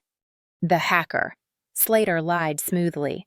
"They aren't in Eastern Europe. They've tapped into your local server. They're watching you right now. Mr. Sterling. If you have anything digital in that house, drives, servers, backups, they are downloading it." "The hard drive," Mark whispered. "The backup of the Black Ledger was in the wall safe." "I have to get it!" "You have maybe 20 minutes before the police cyber unit gets involved," Slater added, twisting the knife. "Run." Mark hung up. He floored the accelerator. He didn't care about the speed limit. He didn't care about safety. He was a rat in a maze and the walls were closing in. The Porsche screeched up the driveway of the Sterling estate, leaving long black skid marks on the pristine pavement. Mark didn't bother parking. He left the car running, the door hanging open, and sprinted for the front door. He burst into the foyer. "Mark?" Chloe's voice drifted down from the top of the sweeping staircase. She was wearing a silk kimono, holding a glass of champagne. She looked bored. She had no idea that her world had just incinerated. "You're home early," she said, descending the stairs slowly. "Did the meeting go well? Are we billionaires yet?" Mark stopped at the bottom of the stairs. He looked up at her, the woman he had killed his wife for. The woman whose greed had just cost him his empire. "You stupid, useless cow!" Mark spat the words out. Chloe froze, her hand tightening on the banister. "Excuse me?" "Apex Solutions!" Mark shouted, throwing his briefcase onto the marble floor.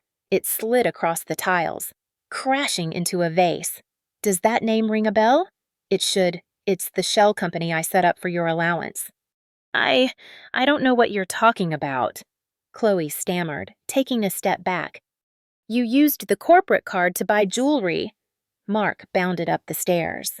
2 at a time. He grabbed her arm, his fingers digging into her flesh. "You bought a diamond necklace and had it shipped to your apartment. Vivian Dark had the receipt. She showed it to the entire board." "You're hurting me!" Chloe shrieked, dropping her champagne glass. It shattered, shards of crystal raining down on the stairs. "You ruined me!" Mark shook her violently. "The audit is coming. They're going to see everything. The embezzlement, the bribes, and it's all because you couldn't keep your greedy hands off the company account." He shoved her, It wasn't a hard shove, but in her heels.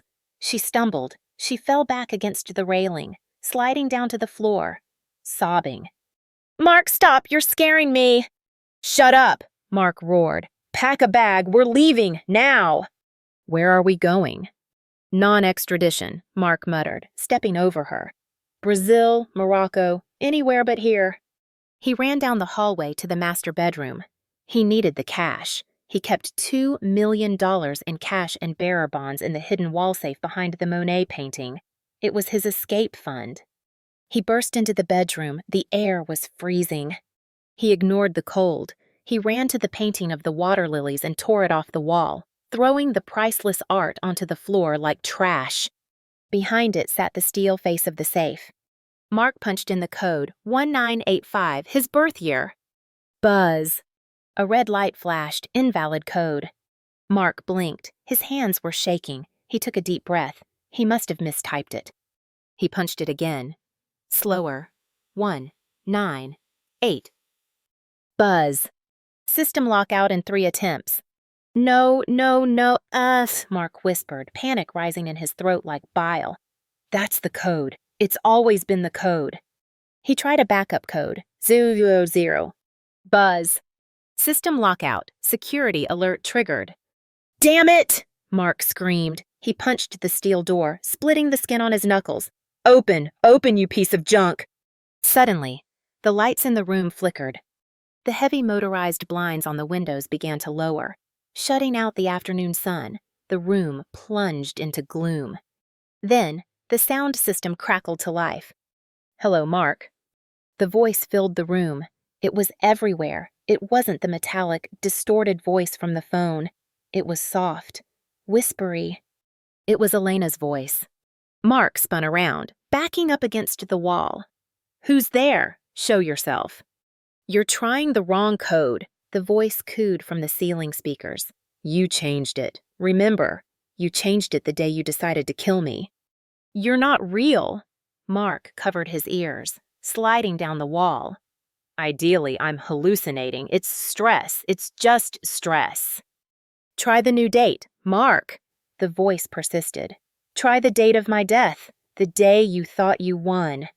Mark stared at the safe. The date of the accident, October 14th. 1014. His hand trembled as he reached for the keypad. He felt like a puppet, strings being pulled by an invisible master. He typed it in. 1014. Click! The heavy steel bolt retracted. The safe door swung open with a smooth hiss. Mark let out a sob of relief. He scrambled to his feet and ripped the door open, ready to grab the stacks of $100 bills. He stopped. The safe was empty. No cash, no bonds, no passport, no hard drive. Only one thing sat on the metal shelf, illuminated by the safe's internal light. A single, white lily, fresh. The petals still had droplets of water on them.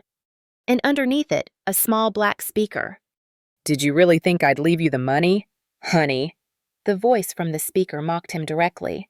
"I'm the landlord now, and I collected the deposit."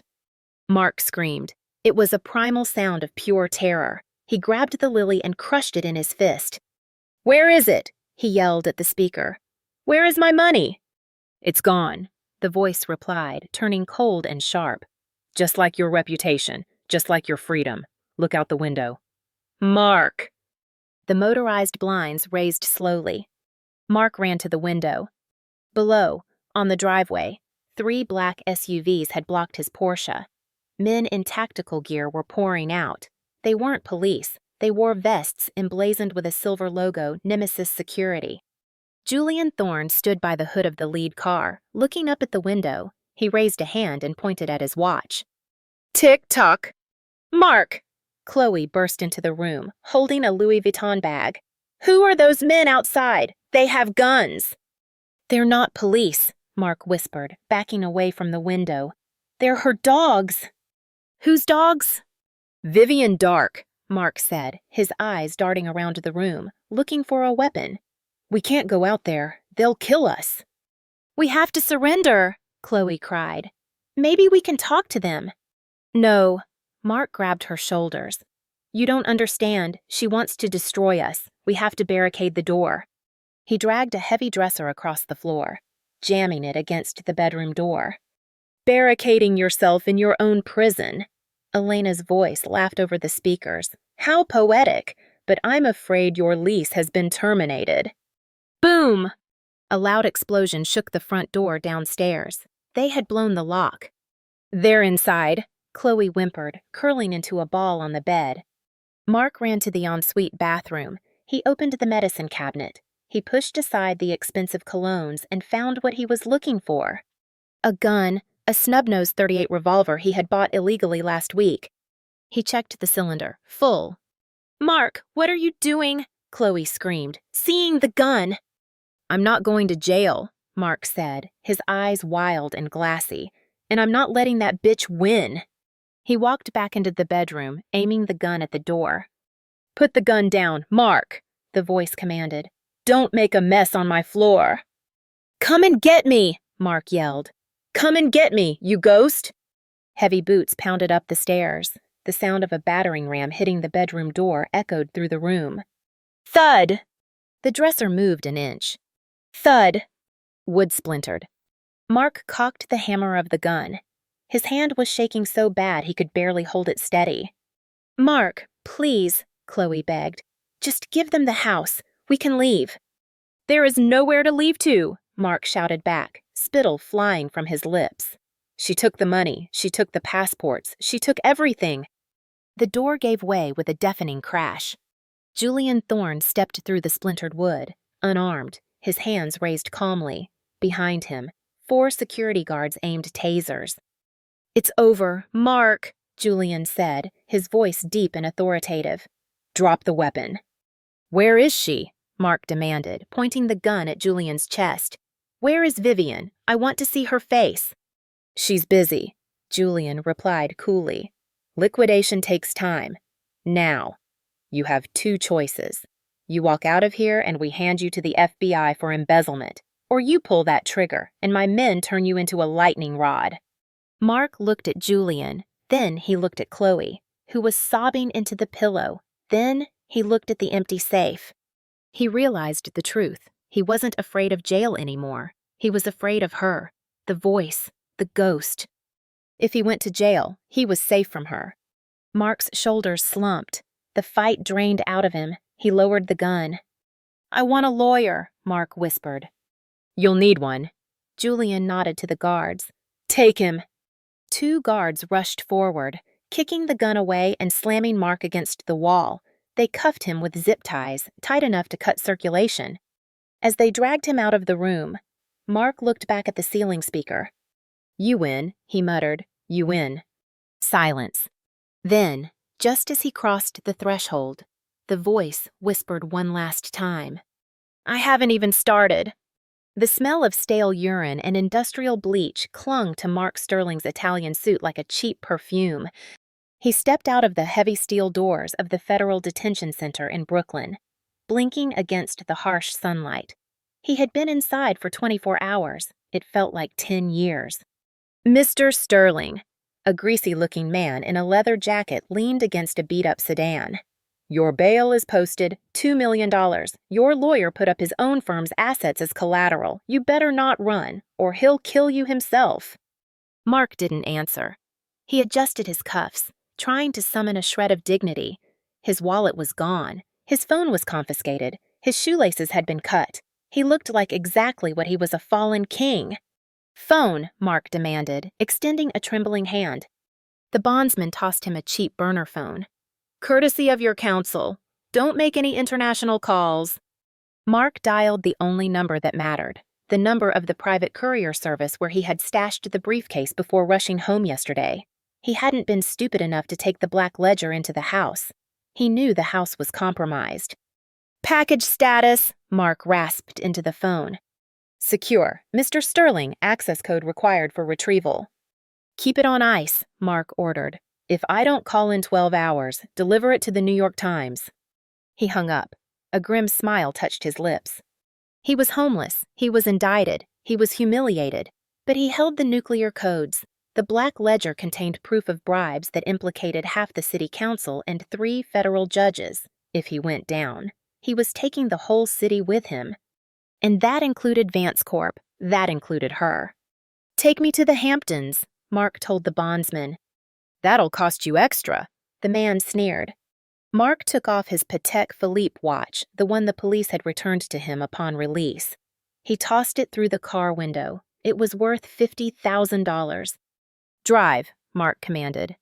The sun was setting by the time the sedan pulled up to the gates of the Sterling estate.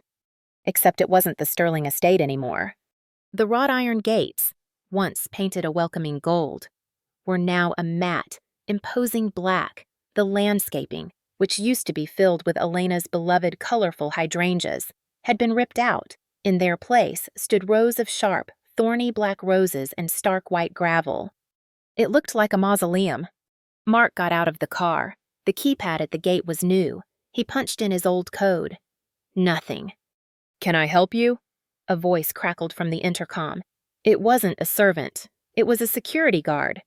"I am Mark Sterling," he shouted at the camera. "Open this gate. This is my house." "Negative," the guard replied boredly. "This property is owned by Nemesis Capital. You are trespassing. Step away or we release the hounds." "I have an appointment," Mark lied, desperation clawing at his throat. "Tell your boss. Tell Vivian Dark that I have the book. She knows what that means." There was a long silence. Mark sweated in the cool evening air. Had he miscalculated? Did she care about the company's secrets? The gate clicked. "Ms. Dark will see you," the voice said. "Walk, don't drive."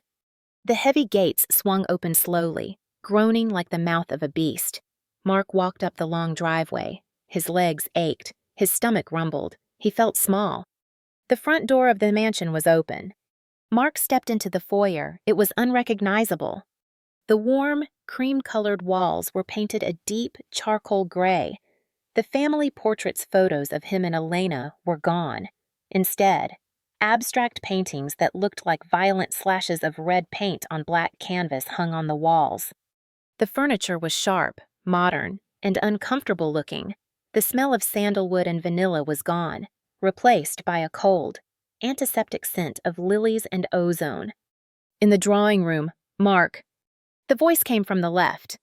Mark turned. He walked into the drawing room, the room where he used to smoke cigars and laugh about his wife's stupidity. A fire was roaring in the fireplace, but it wasn't burning wood. Mark's eyes widened. Piled in the fireplace were his suits, his custom-made Italian suits, the silk ties, the cashmere sweaters. They were curling and blackening in the flames, sending up plumes of expensive smoke.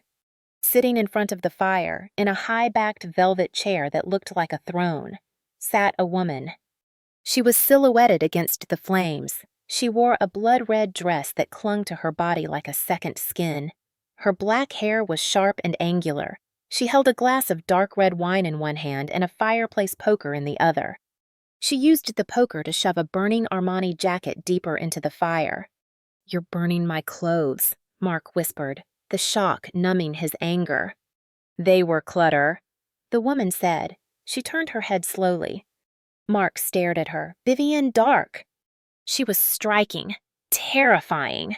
The scars on her face were covered by heavy makeup, but the jagged line near her ear was visible, giving her a dangerous edge. Her eyes were dark, almost black contact lenses, though Mark didn't know that. There was something familiar about the shape of her jaw, the way she held her glass, but the hostility radiating from her was so alien to the gentle Elena that Mark's brain refused to make the connection. "You must be the ghost," Mark said, trying to sound tough. He walked further into the room, stopping a safe distance from the poker. "And you must be the squatter," Vivian replied. Her voice was husky, dipped in ice. "You're trespassing, Mr. Sterling. I could shoot you and call it self-defense. The law is very generous to homeowners in this state." "You want to shoot me?" Mark laughed, a brittle sound.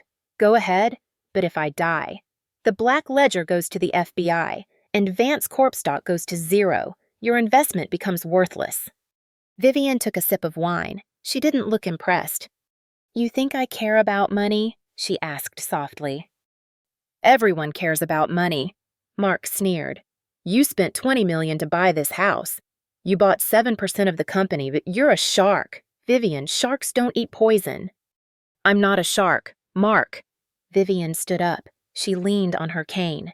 The silver wolf's head glinting in the firelight. She limped toward him. I'm the exterminator. She stopped inches from him. She was wearing heels, making her taller than Elena used to be. She looked down at him.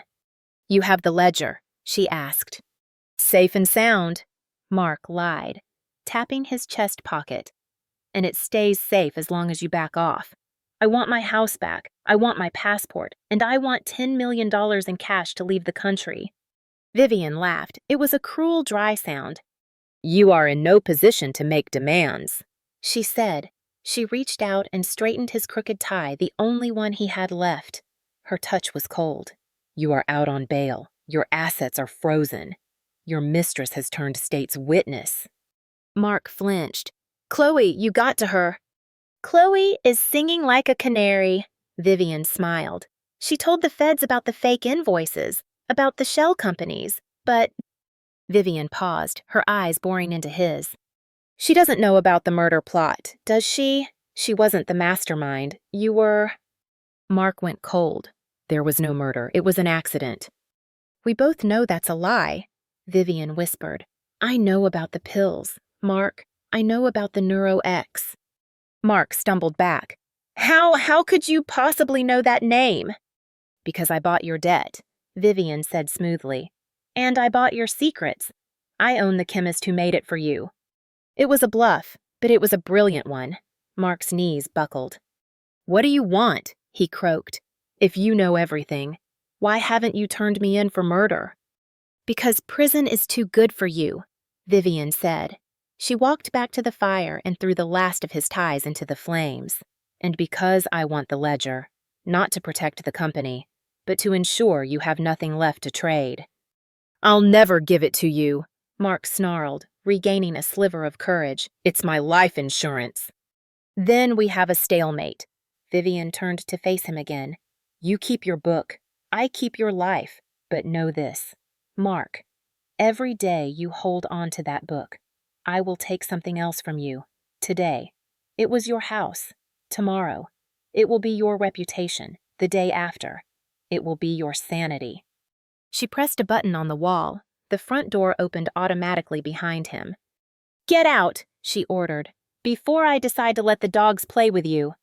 Mark stood his ground for a second. His fists clenched. He wanted to hit her. He wanted to strangle that arrogant look off her face. But the security guard, Julian, stepped out of the shadows, his hand resting on a taser. Mark turned on his heel. He marched to the door. At the threshold, he stopped. He looked back at Vivian, who was watching the fire consume his clothes. You remind me of someone, Mark said, his voice suspicious. The way you stand, the way you tilt your head. Vivian froze. She didn't turn around. Everyone has a doppelganger. Mark, she said, her voice dropping to a dangerous whisper. Maybe you're just haunted by your guilt. I don't have guilt, Mark spat, and I don't believe in ghosts. He walked out into the night. As the heavy door slammed shut, I let out a breath I had been holding for 10 minutes. My leg was trembling uncontrollably. He suspects, Julian said, emerging from the dark corner of the room. Good, I said, pouring another glass of wine with a shaking hand. Let him suspect. Let him look for Elena in my eyes. He won't find her. I looked at the fire. The suit was ash now. He has the ledger stashed somewhere external, I told Julian. He didn't have it on him. He was bluffing about it being in his pocket. We need to find it before he sells it, Julian said. I know how to find it. I smiled, turning away from the fire. Mark is a creature of habit, and he's a narcissist. He wouldn't hide his greatest treasure in a hole in the ground. He would hide it somewhere he can see it, somewhere he feels like a king. Where?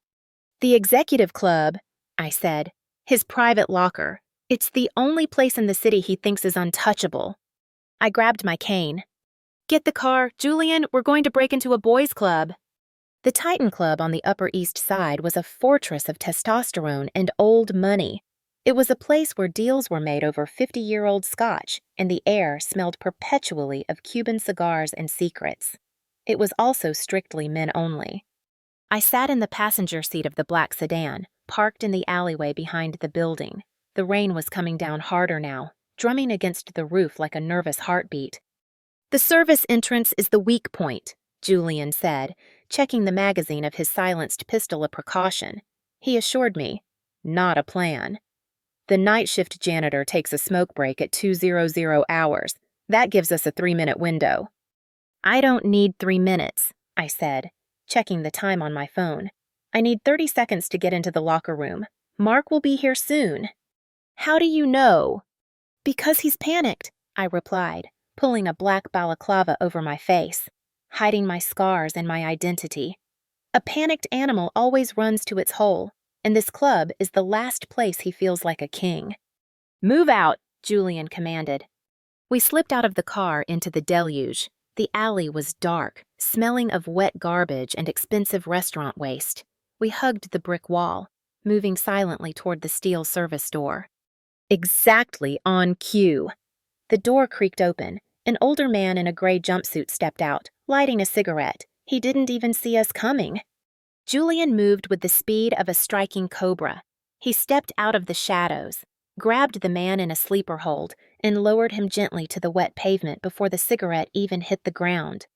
"He'll wake up in an hour with a headache," Julian whispered, dragging the man behind a dumpster. "We're in." We slipped inside. The kitchen was quiet, stainless steel surfaces gleaming under the emergency lights. We moved through the maze of prep tables, past the heavy walk-in freezers, and into the plush carpeted hallway of the members' area. The silence here was heavy. It was the silence of money.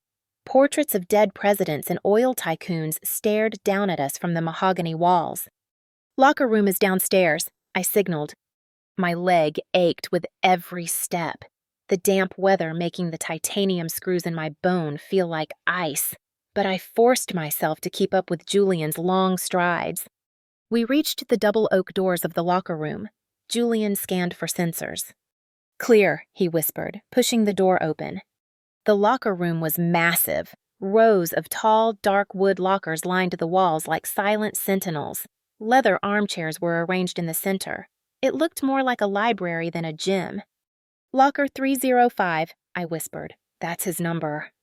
We moved down the aisles. 301, 302. I found it. Locker 305. It had a brass nameplate, M. Sterling. It was locked with a heavy, old-fashioned combination padlock. Mark didn't trust digital locks here. He trusted brass and steel. "Do you know the combination?" Julian asked, pulling a set of shims from his pocket. "He never changes his numbers," I said. "Try his social security number, the last 4 digits, 4829. Julian spun the dial. Click, click, click. He pulled the shackle.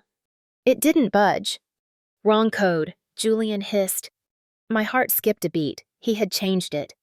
"Try the wedding date," I suggested, hating the words. "June 4th, 0604. Julian spun the dial again. Snap. The lock popped open. I felt a surge of nausea. He used our anniversary. He used the day he vowed to love and protect me to secure the evidence of his crimes. The sentimentality was sickening.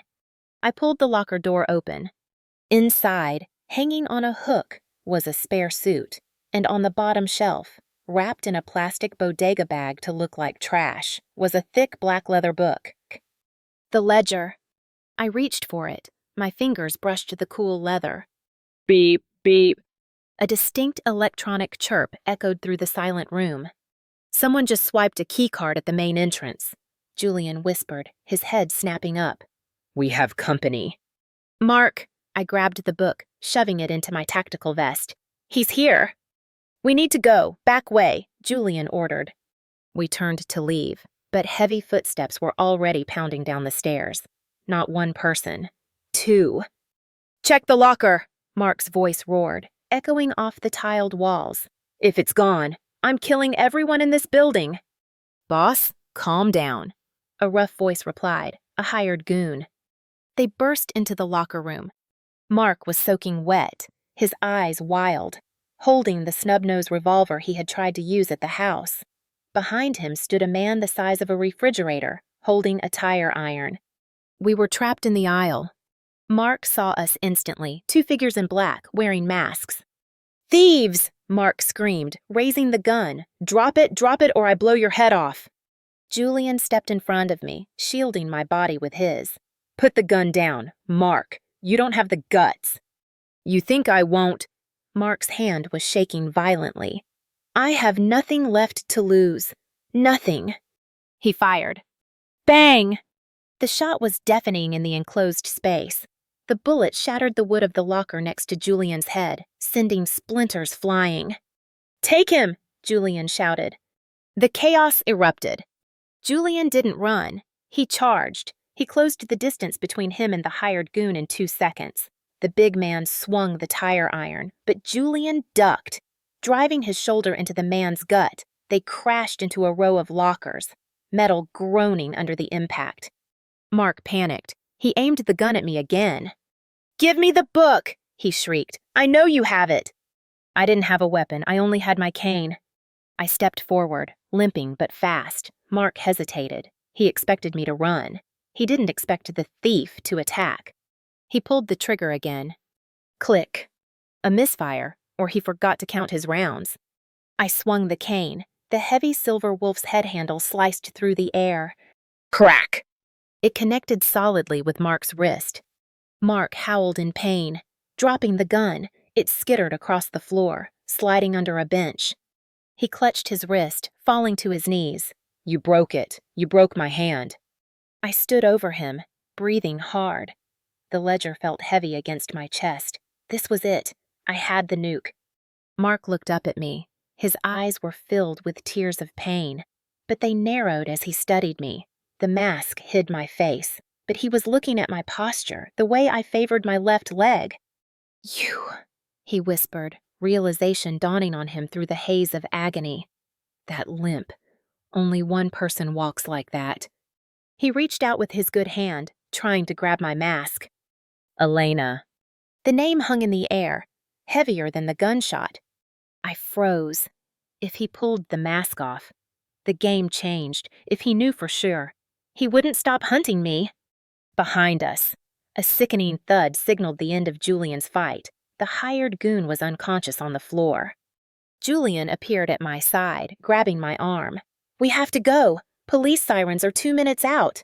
Mark lunged at my leg, grabbing my ankle, the bad one. "It is you!" he screamed, his face twisting into a rictus of hate. "You're not a ghost, you're just a cripple!" Pain flared in my leg, hot and blinding. I didn't hesitate. I raised my good foot and kicked him, hard, right in the center of his chest. Mark gasped, releasing my ankle and falling back onto the floor, wheezing for air. "Goodbye, Mark," I whispered, my voice muffled by the mask. I turned and ran, or hobbled as fast as I could. Julian half-carried me up the service stairs, bursting out into the rainy alleyway just as the wail of sirens grew loud at the front of the building. We threw ourselves into the car. Julian slammed the accelerator, tires spinning on the wet asphalt before gripping and launching us into the night. I pulled the balaclava off, gasping for air. My hair was plastered to my forehead with sweat. My leg was throbbing so hard I saw spots. But I was laughing. I reached into my vest and pulled out the book, the black ledger. "We got it," Julian said, watching the rearview mirror. "Are you okay?" "He knows," I said, tracing the cover of the book. "He knows it's me. Or he's 90% sure." "That makes him dangerous," Julian warned. "No." I opened the book. The pages were filled with handwriting. Mark's handwriting. Dates. Amounts. Names of corrupt officials. "This makes him dead." I flipped to the last page. There was an entry dated 6 months ago.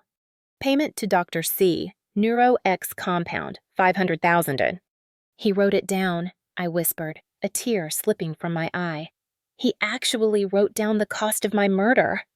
I slammed the book shut. The sadness vanished, replaced by cold, hard resolve. "Take me to the office, Julian. We have a lot of scanning to do." "And Mark?" Mark is going to spend the night in a cell for discharging a firearm, I said. By the time he gets out, this book will be on the desk of every federal prosecutor in the Southern District. He'll run, Julian predicted. He has no money, no passport, but a rat always finds a hole. Let him run.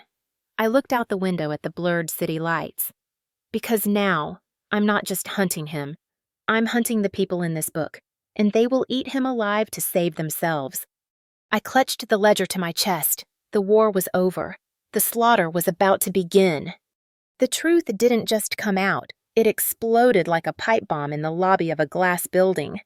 I sat in the secure conference room of Nemesis Capital, watching the chaos unfold on 12 different screens. It was 8 in the morning, 5 hours after the heist at the Titan Club. The sun was shining on New York City, but for Mark Sterling, it was the darkest day of his life. Breaking news, the anchor on CNN announced, her face grave. Federal agents are currently raiding the headquarters of Vance Corp following an anonymous leak of documents alleging massive fraud, bribery, and money laundering. The documents, dubbed the Sterling Ledger, appear to be handwritten logs kept by CEO Mark Sterling. I took a sip of black coffee. My hand was steady. The caffeine hit my bloodstream, sharpening my focus. But the adrenaline from last night still hummed in my veins like a low-voltage wire. Look at this, Julian said, pointing to the screen on the far right. It was a live feed from outside the Sterling estate in the Hamptons. FBI agents and windbreakers were carrying out boxes. The foreclosure sign I had ordered was being put up by a contractor right next to the police tape. It was a beautiful image of total destruction. We got him, Julian said, though he didn't smile. He was cleaning his gun. A rhythmic click-clack of metal that set my teeth on edge. The Southern District issued an arrest warrant 20 minutes ago. Racketeering, fraud, and attempted murder. Attempted murder isn't on the warrant yet. I corrected him, looking at the legal brief on my tablet. They're still verifying the NeuroX entry. They need a toxicologist to confirm. They will, Julian assured me. By noon, he'll be looking at life without parole. Where is he? I asked the question that had been gnawing at me since we fled the club. Julian paused. He vanished. He fled the Titan Club through the kitchen before the NYPD arrived. His phone is off, his credit cards are frozen, but he hasn't tried to use them. He's a rat, I whispered, staring at the empty chair at the head of the table. He's cornered, wounded, and he knows who held the trap. He's not running. Julian, he's hunting. I rubbed my left leg. The ache was deep and throbbing. A reminder of Mark's desperate grip on my ankle. You're just a cripple. The words echoed in my mind. He knew. He didn't just suspect anymore.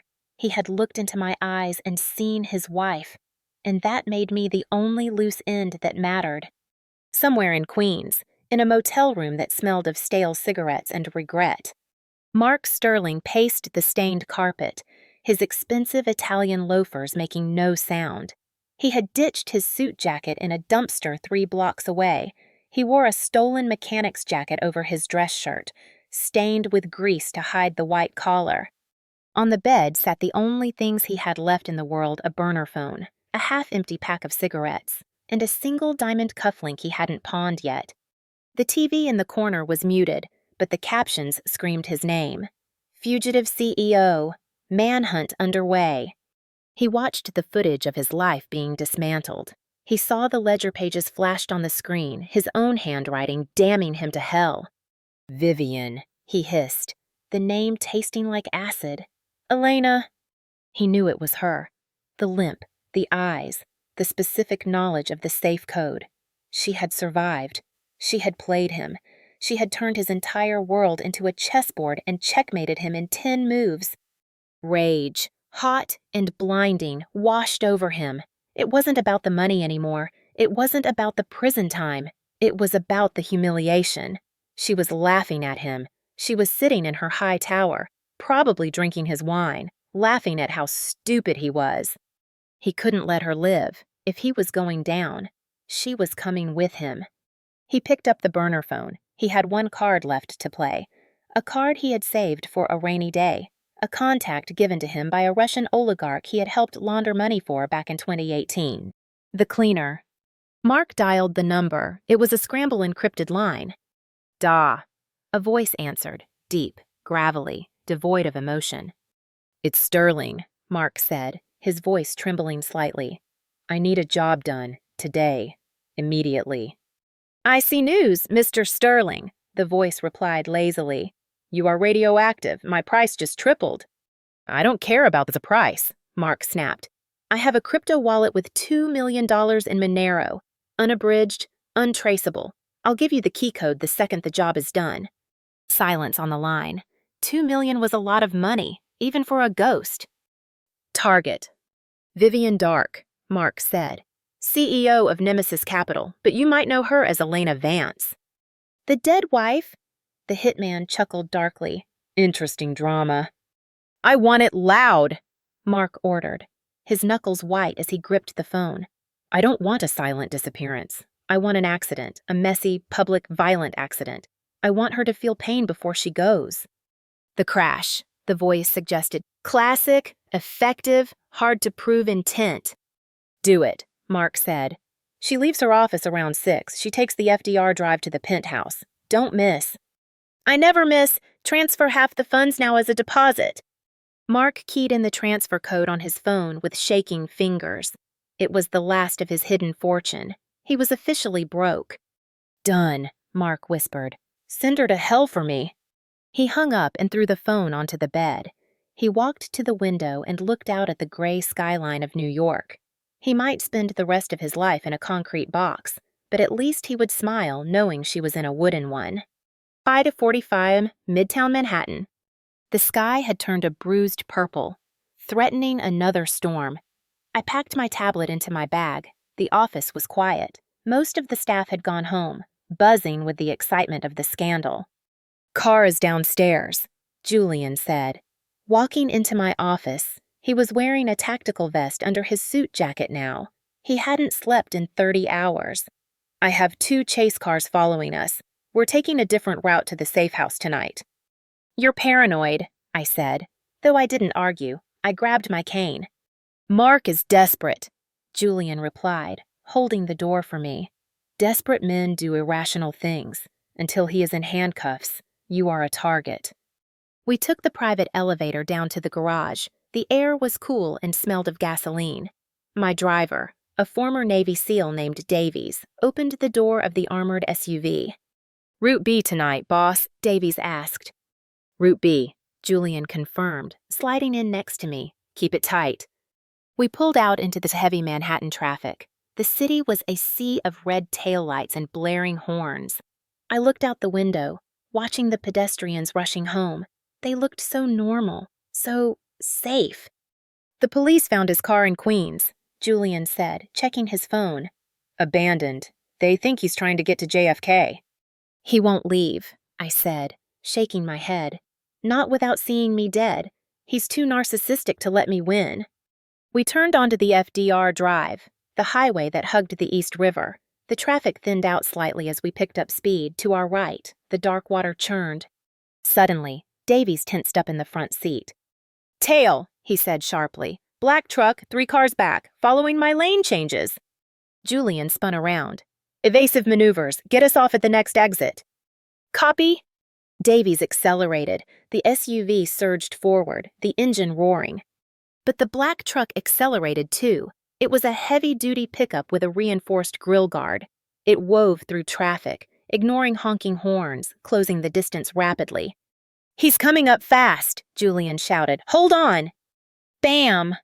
The truck clipped our rear bumper. The SUV shuddered violently. My head snapped back against the headrest.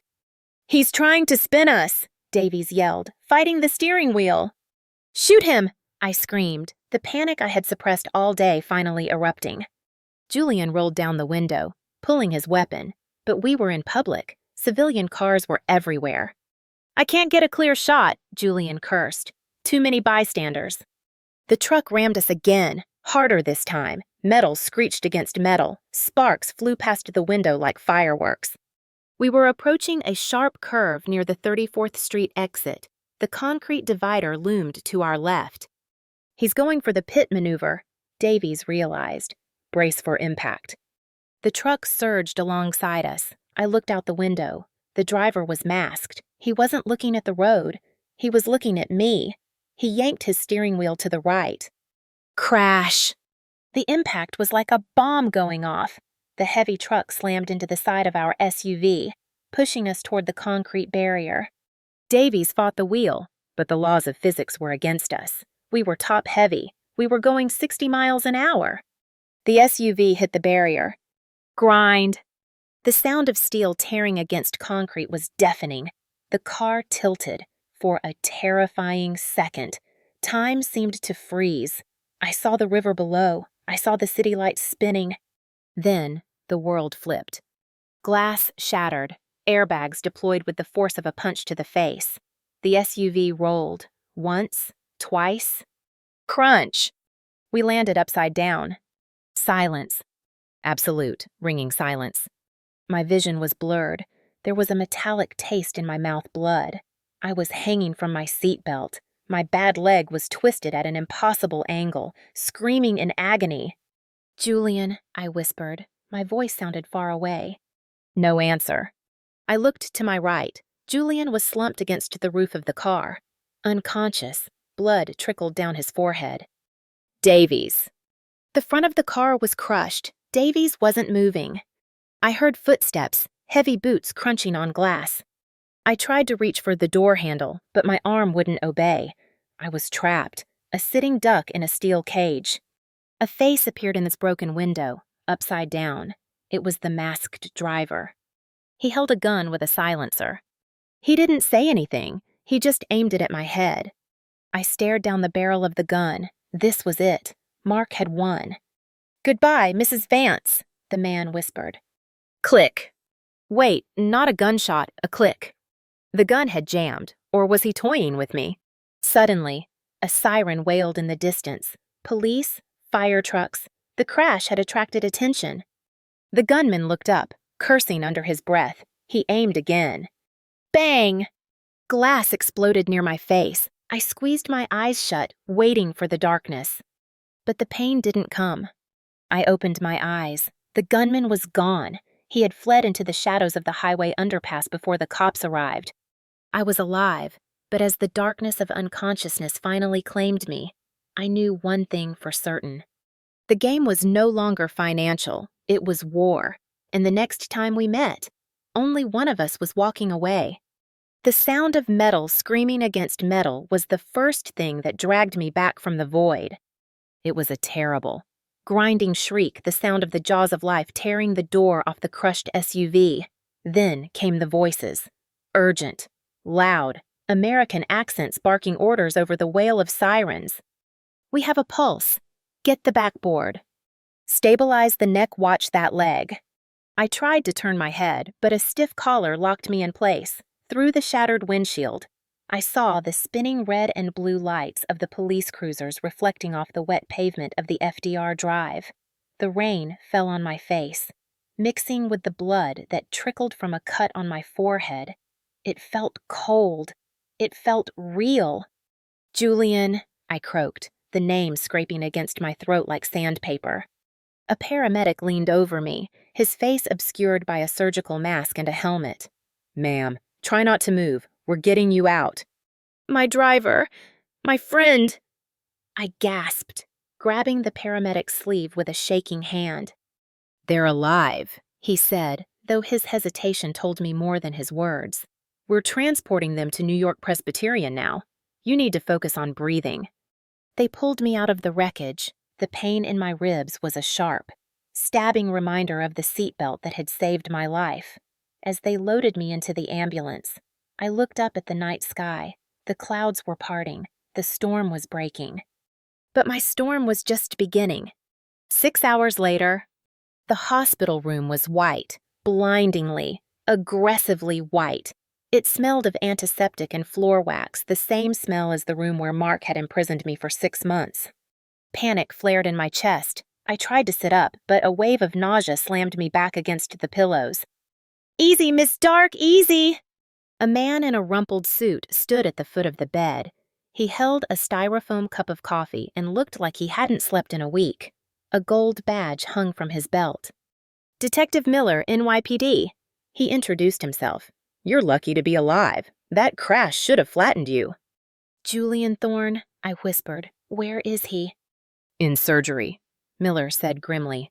Collapsed lung, internal bleeding, but the doctors say he's a fighter. He'll make it. I closed my eyes, letting out a breath I didn't know I was holding. Julian was alive. Mark hadn't taken him from me. Not yet. We found the truck, Miller continued, pulling up a chair. Stolen plates, wiped clean, but we have traffic cam footage of the driver fleeing the scene. We're running facial recognition, but the mask makes it tough. It wasn't Mark, I said, opening my eyes. Mark doesn't do his own dirty work. He hires people. We know. Miller nodded. We have an APB out for Mark Sterling. The feds want him for the fraud, but now we want him for attempted murder. We're going to put a 24-hour detail on this door. You're safe here. Safe. I let out a dry, bitter laugh. Detective, Mark Sterling has nothing left to lose. A man with nothing to lose doesn't care about a police badge. He'll find a way. We can move you, Miller offered. A safe house. Witness protection until the trial. No, I said firmly. I looked at the TV mounted on the wall. It was turned off. I pointed at the remote. Turn it on. Miller frowned but obliged. The screen flickered to life. A news channel was replaying the footage of the crash. The headline read, Nemesis CEO survives assassination attempt. He's watching, I said softly. Wherever he is. He's watching this right now. He knows he failed. Which makes him dangerous, Miller warned. Which is why you need to hide. If I hide, he waits, I said, the plan forming in my mind like a crystal. He disappears. He goes underground. He becomes a ghost, waiting for me to let my guard down in a year. Or 5 years. I can't live like that. I won't live like that again. I turned to Miller. My head was throbbing. My leg was in a cast, and my ribs felt like broken glass, but my voice was steady. I don't want to hide, Detective. I want to end this tomorrow. Queens, the motel room. Mark Sterling stared at the TV screen. His hands were shaking so violently that the cigarette burned his fingers, but he didn't feel it. Survived. She survived. The word mocked him. He had spent his last $2 million. He had burned his last bridge, and she was still alive. His burner phone rang. Mark looked at it. It was the hitman, the cleaner. He didn't answer. He knew what the voice would say. The job was interrupted. Police presence too high. Send another $1 million for a second attempt. Mark laughed. It was a high, thin sound that bordered on hysteria. He didn't have another $1 million. He didn't have $1. He had exactly $40 in his pocket and a stolen jacket. He picked up the phone and threw it against the wall. It shattered into plastic shrapnel. Useless! Mark screamed, kicking the cheap nightstand. Everyone is useless, Chloe Slater, the Russians. I have to do everything myself. He paced the small room, his mind racing like a rat in a burning maze. He couldn't run. The airports were watching for him. The trains were watching. He was trapped in the city he used to rule. And she was the reason. Elena, Vivian, whatever she called herself. She had taken his house, his money, his reputation, and now she was taking his freedom. He looked back at the TV. The news anchor was speaking again. In a surprising turn of events, Nemesis Capital has announced a press conference for tomorrow morning at 9 a.m. Vivian Dark will be speaking live from the steps of Vance Tower to address the corruption scandal and release the remaining contents of the Sterling ledger. Mark froze. Release the remaining contents. The ledger contained more than just financial crimes. It contained the names of the cartels he had washed money for. It contained the names of the politicians he had bribed. If she released that information publicly, prison would be the least of his worries. The people in that book would hunt him down and skin him alive. She was baiting him. She was daring him. You want to play?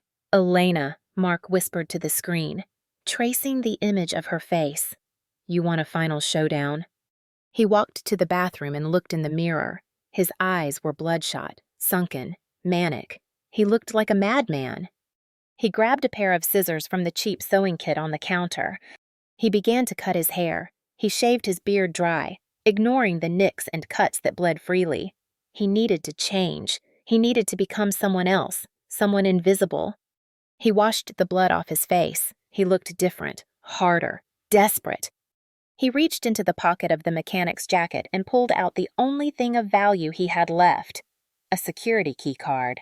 Not for the front door of Vance Tower that would be deactivated, but an old maintenance key card for the subway ventilation tunnels that ran beneath the building.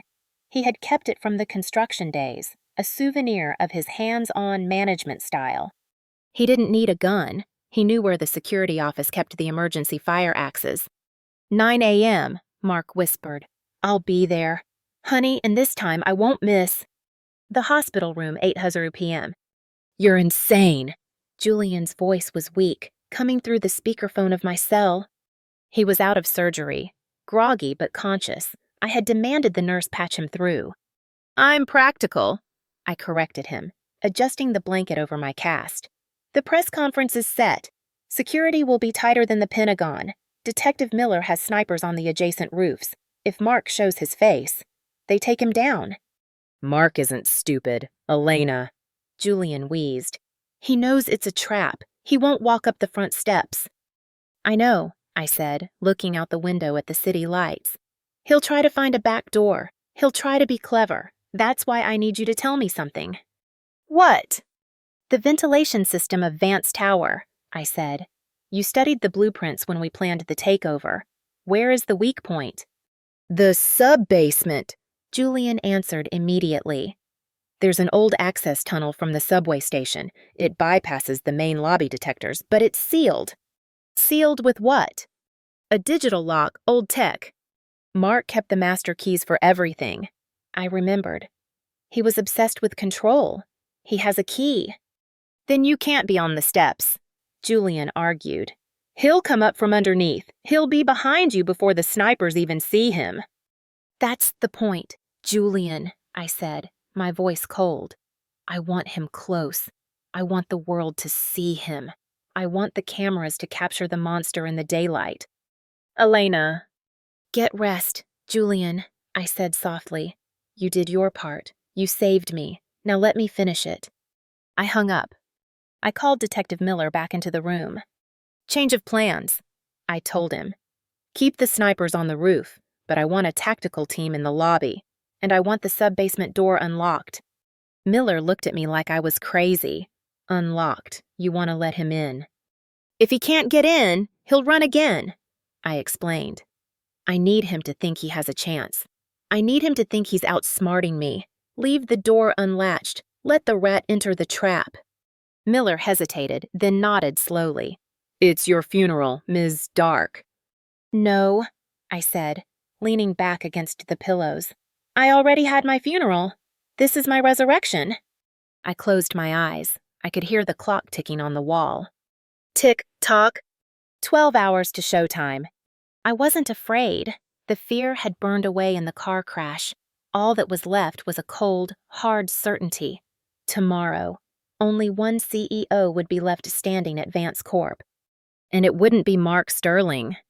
The morning sun hit the glass facade of Vance Tower, turning the building into a blinding pillar of fire.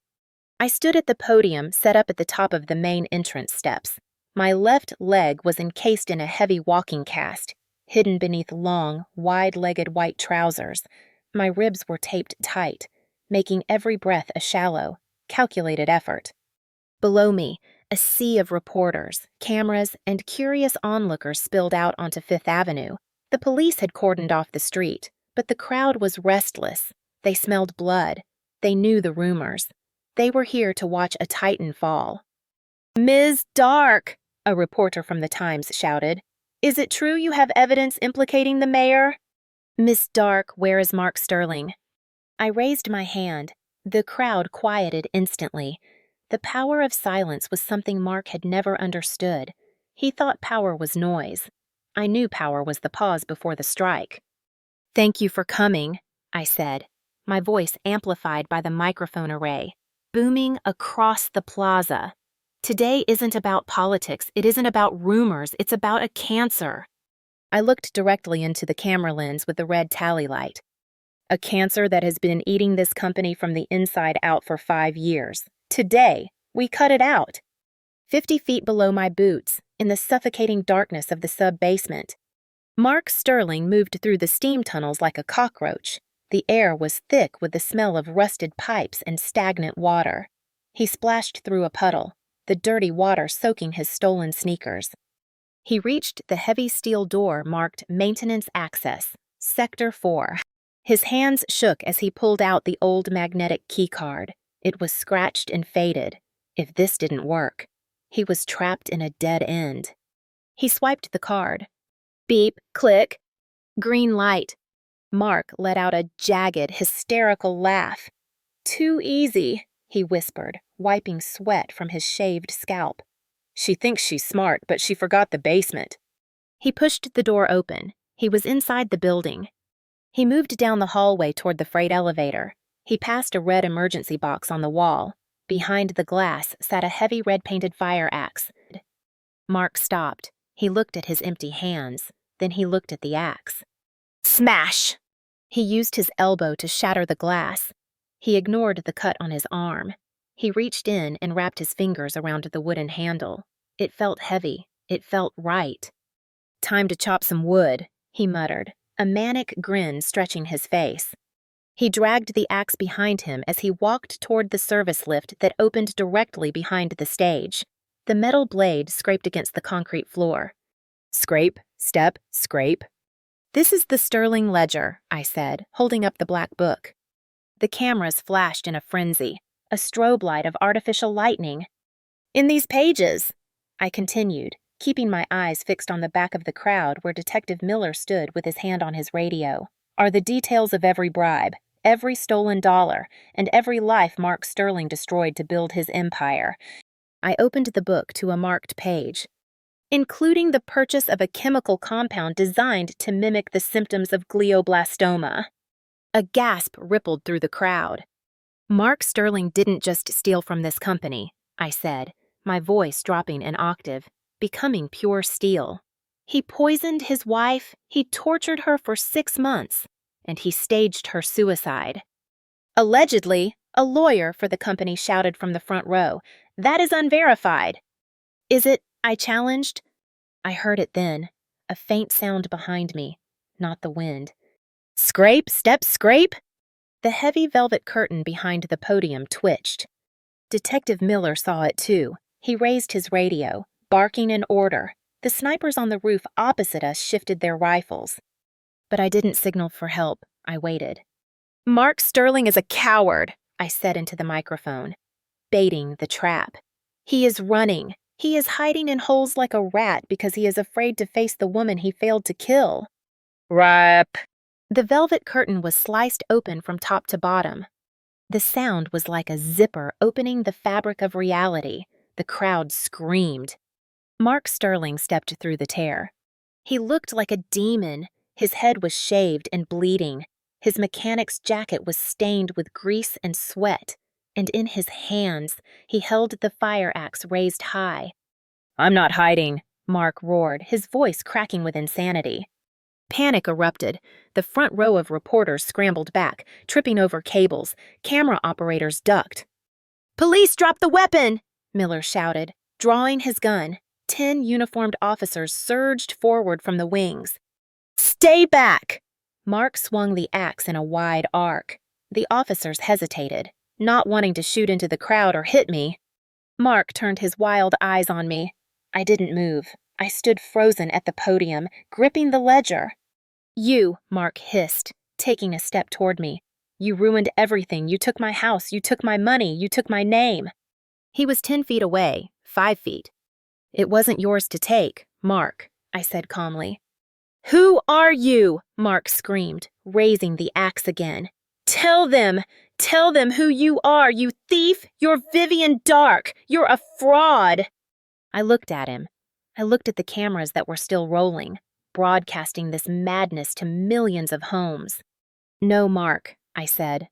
I reached up and pulled off the dark sunglasses.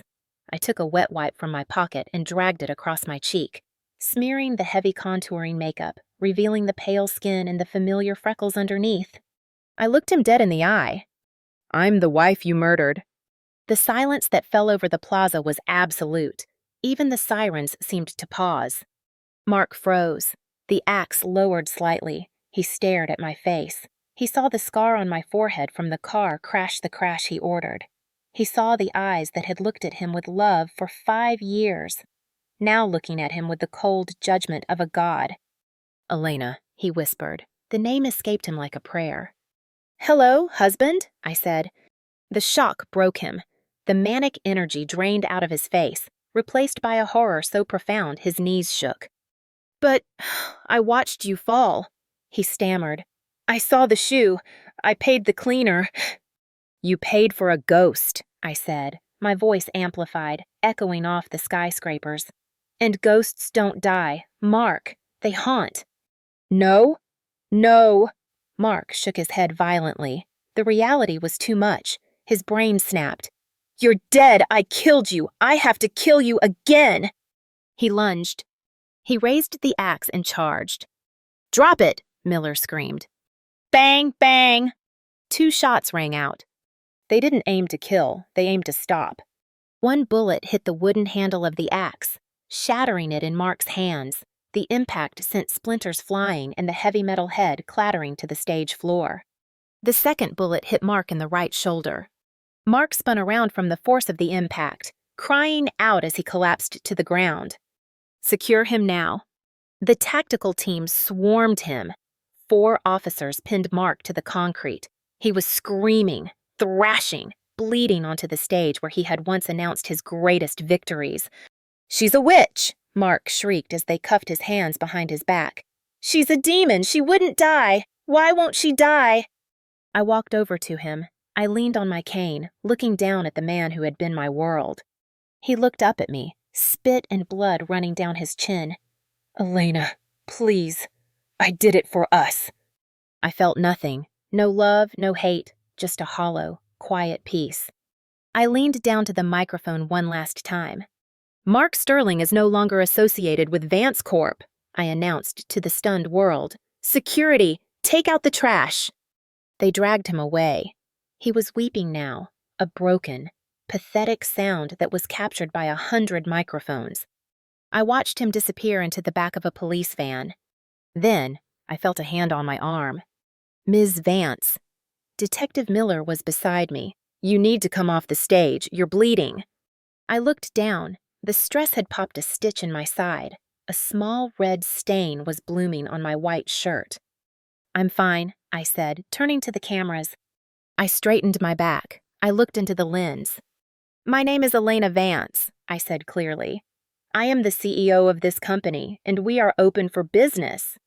The crowd erupted, not in panic this time, but in a roar of approval. They loved a survivor. They loved a comeback. I turned and walked off the stage. As I reached the shadows of the wings, my legs finally gave out. I stumbled. Strong arms caught me before I hit the ground. "I got you," a deep voice said. I looked up. Julian was there. He was in a hospital gown with a trench coat thrown over it, sitting in a wheelchair, but he had managed to stand up to catch me. His face was pale, but his eyes were warm. "You idiot," I whispered, tears finally spilling over. "You're supposed to be in bed." "I didn't want to miss the show." Julian smiled weakly, easing me into the spare wheelchair next to him. "You were terrifying." "Was I? You were perfect." We sat there for a moment in the backstage darkness. 2 broken people amidst the chaos of sirens and shouting reporters. "It's over," I said. "The war is over," Julian agreed. "But the cleanup is just beginning."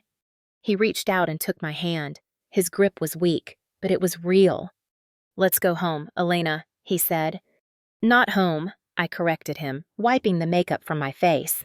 "Let's go to the office. I have a company to rebuild." 6 months later. The snow fell softly on the steps of the Daniel Patrick Moynihan United States Courthouse in Lower Manhattan. It was a wet, gray slush that seeped into expensive leather shoes and froze the breath in your lungs. I stood by the window on the 23rd floor. looking down at the army of news vans parked on Pearl Street. They had been there since dawn, the trial of the century. They called it the resurrection case. Are you ready, Ms. Vance? I turned. The assistant United States attorney, a sharp woman named Reynolds, was holding the door open. I'm ready, I said. I didn't need my cane anymore. The physical therapy had been brutal, a daily torture of stretching and strengthening, but the titanium screws in my leg held firm. I walked with a purpose now, my stride long and confident, the slight stiffness in my left ankle the only souvenir of the night I died. I adjusted the lapel of my charcoal wool suit. It was armor. Today wasn't about business. It was about burial. We walked into the courtroom. The hush that fell over the gallery was instantaneous. Every seat was taken. Sketch artists sharpened their pencils. Reporters poised their tablets. I took my seat in the front row behind the prosecution table. Julian sat next to me. He looked healthy, the color back in his cheeks, though a jagged scar now ran along his jawline from the crash. He reached out and squeezed my hand. His grip was warm, anchoring. All rise, the bailiff bellowed. Judge Harrison entered, his black robes billowing. He sat down and looked over his spectacles at the defense table. And there he was. Mark Sterling. I hadn't seen him in person since the day on the stage. He looked small. The arrogance that used to radiate from him like heat was gone, extinguished like a candle in a hurricane. He wore an orange federal jumpsuit that hung loosely on his frame. His head, once shaved in mania, was now covered in patchy, graying stubble. He looked 20 years older. He didn't look at me. He stared at the table, his hands cuffed to a metal loop bolted to the floor. Mr. Sterling, the judge said, his voice booming without a microphone. You have entered a plea of guilty to 18 counts of wire fraud, securities fraud, money laundering, and 1 count of attempted murder in the first degree. Do you understand the consequences of this plea? I do, Your Honor, Mark whispered. His voice was raspy, broken. The plea agreement stipulates a sentence of life in federal prison without the possibility of parole. The judge continued. In exchange for avoiding the death penalty potential of the witness tampering charges. Is this your understanding? Yes. Very well. Before I pass sentence, does the victim wish to make a statement? The judge looked at me. The room held its breath. I stood up. Julian started to stand with me, but I touched his shoulder. I need to do this alone. I walked to the podium. I didn't bring notes. I didn't need them. I looked at Mark's back. He flinched, as if he could feel my gaze burning a hole through his jumpsuit. Mark, I said. He slowly turned his head. His eyes were hollow, rimmed with red. When he saw me, really saw me, standing tall and alive, a flicker of pain crossed his face. For 5 years, I began, my voice steady and clear in the acoustic perfection of the courtroom. I thought I was the lucky one. I thought I had found a partner who loved me for who I was, not for my name or my bank account. I was wrong. I paused, letting the silence stretch. You didn't just try to kill my body, Mark. You tried to kill my reality. You gaslit me. You poisoned me. You made me doubt my own sanity. You took a woman who loved you and you turned her into a ghost. Mark looked down, unable to hold my gaze. But ghosts have a funny way of lingering. I continued. You wanted my money, you wanted my company, you wanted my life. Now, you have none of it, and I took a deep breath. I have everything.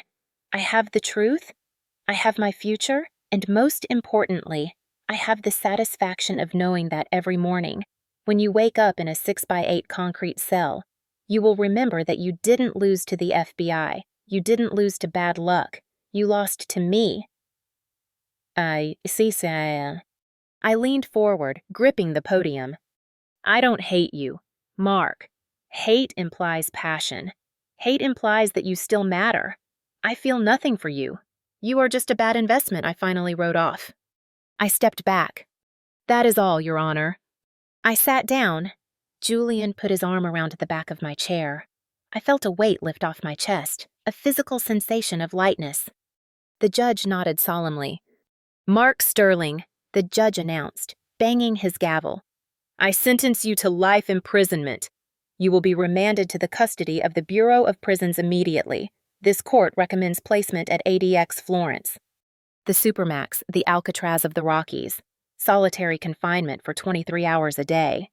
Mark didn't scream. He didn't cry. He just slumped forward, his forehead touching the table. As the marshals dragged him up to take him away, he looked back one last time. "Elena," he mouthed. I didn't blink. I didn't nod. I just watched him disappear through the side door. It was over. We walked out of the courthouse into the biting wind. The reporters shouted questions, but I ignored them. Julian guided me toward the waiting car. "What about Chloe?" I asked as we settled into the plush leather seats of the town car. "Sentenced this morning in a separate hearing," Julian replied, pulling up the file on his tablet. 5 years for conspiracy and fraud. She took a plea deal to testify against Mark. 5 years, I mused. She'll be out in 3 with good behavior. "She won't be Chloe anymore," Julian said. "Part of the deal was asset forfeiture. We took everything, the jewelry, the apartment, the hidden accounts. When she gets out, she'll have $0 to her name, and with a felony record involving elder abuse and attempted murder. She won't be marrying any millionaires." "She wanted to be a socialite," I said, looking out at the gray city streets. "Now she's a statistic." "Justice is rarely perfect," Julian said softly, "but it is served." We drove in silence for a while. The car turned onto Fifth Avenue, heading toward Vance Tower. "There is one more thing," Julian said, reaching into his pocket. He pulled out a small velvet box. My heart skipped a beat. "No," Julian laughed gently. Seeing my expression, "It's not a ring, not yet. It's something I recovered from the evidence locker." He opened the box. Inside sat a small, silver locket, my mother's locket. I had been wearing it the night of the crash. I thought it was lost in the wreckage. "You found it," I whispered, touching the cool metal. "I went back to the impound lot," Julian admitted. "I tore that SUV apart until I found it wedged under the dashboard. I knew it mattered to you." I looked at him, really looked at him. This man who had broken into a club for me, who had taken a bullet for me, who had crawled through wreckage for a cheap silver locket because he knew it held my mother's picture. Mark had bought me diamonds to shut me up. Julian dug through trash to give me back my history. "Thank you," I said, my voice thick with emotion. "You saved yourself, Elena," Julian said, closing my hand around the locket. "I was just the driver." "You were more than that," I said. "You were the only one who saw me when I was invisible." The car stopped in front of Vance Tower. The building soared into the sky, clean and imposing. The stigma of the scandal was fading. The stock was up 20 points since I took over. "I have a board meeting," I said, clipping the locket around my neck.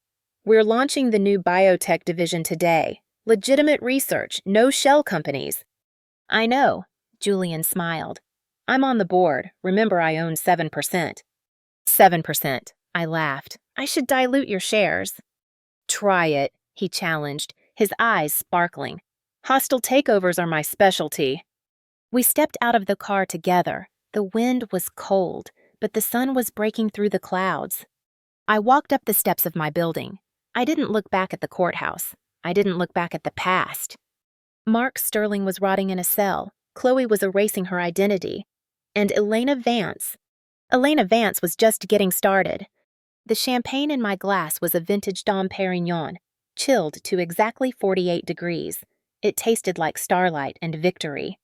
I stood on the balcony of the master suite, looking down at the sprawling lawn of the estate. 1 year ago, I had dragged my broken body across that grass, bleeding and terrified, chased by dogs. Tonight, the lawn was bathed in the soft glow of fairy lights.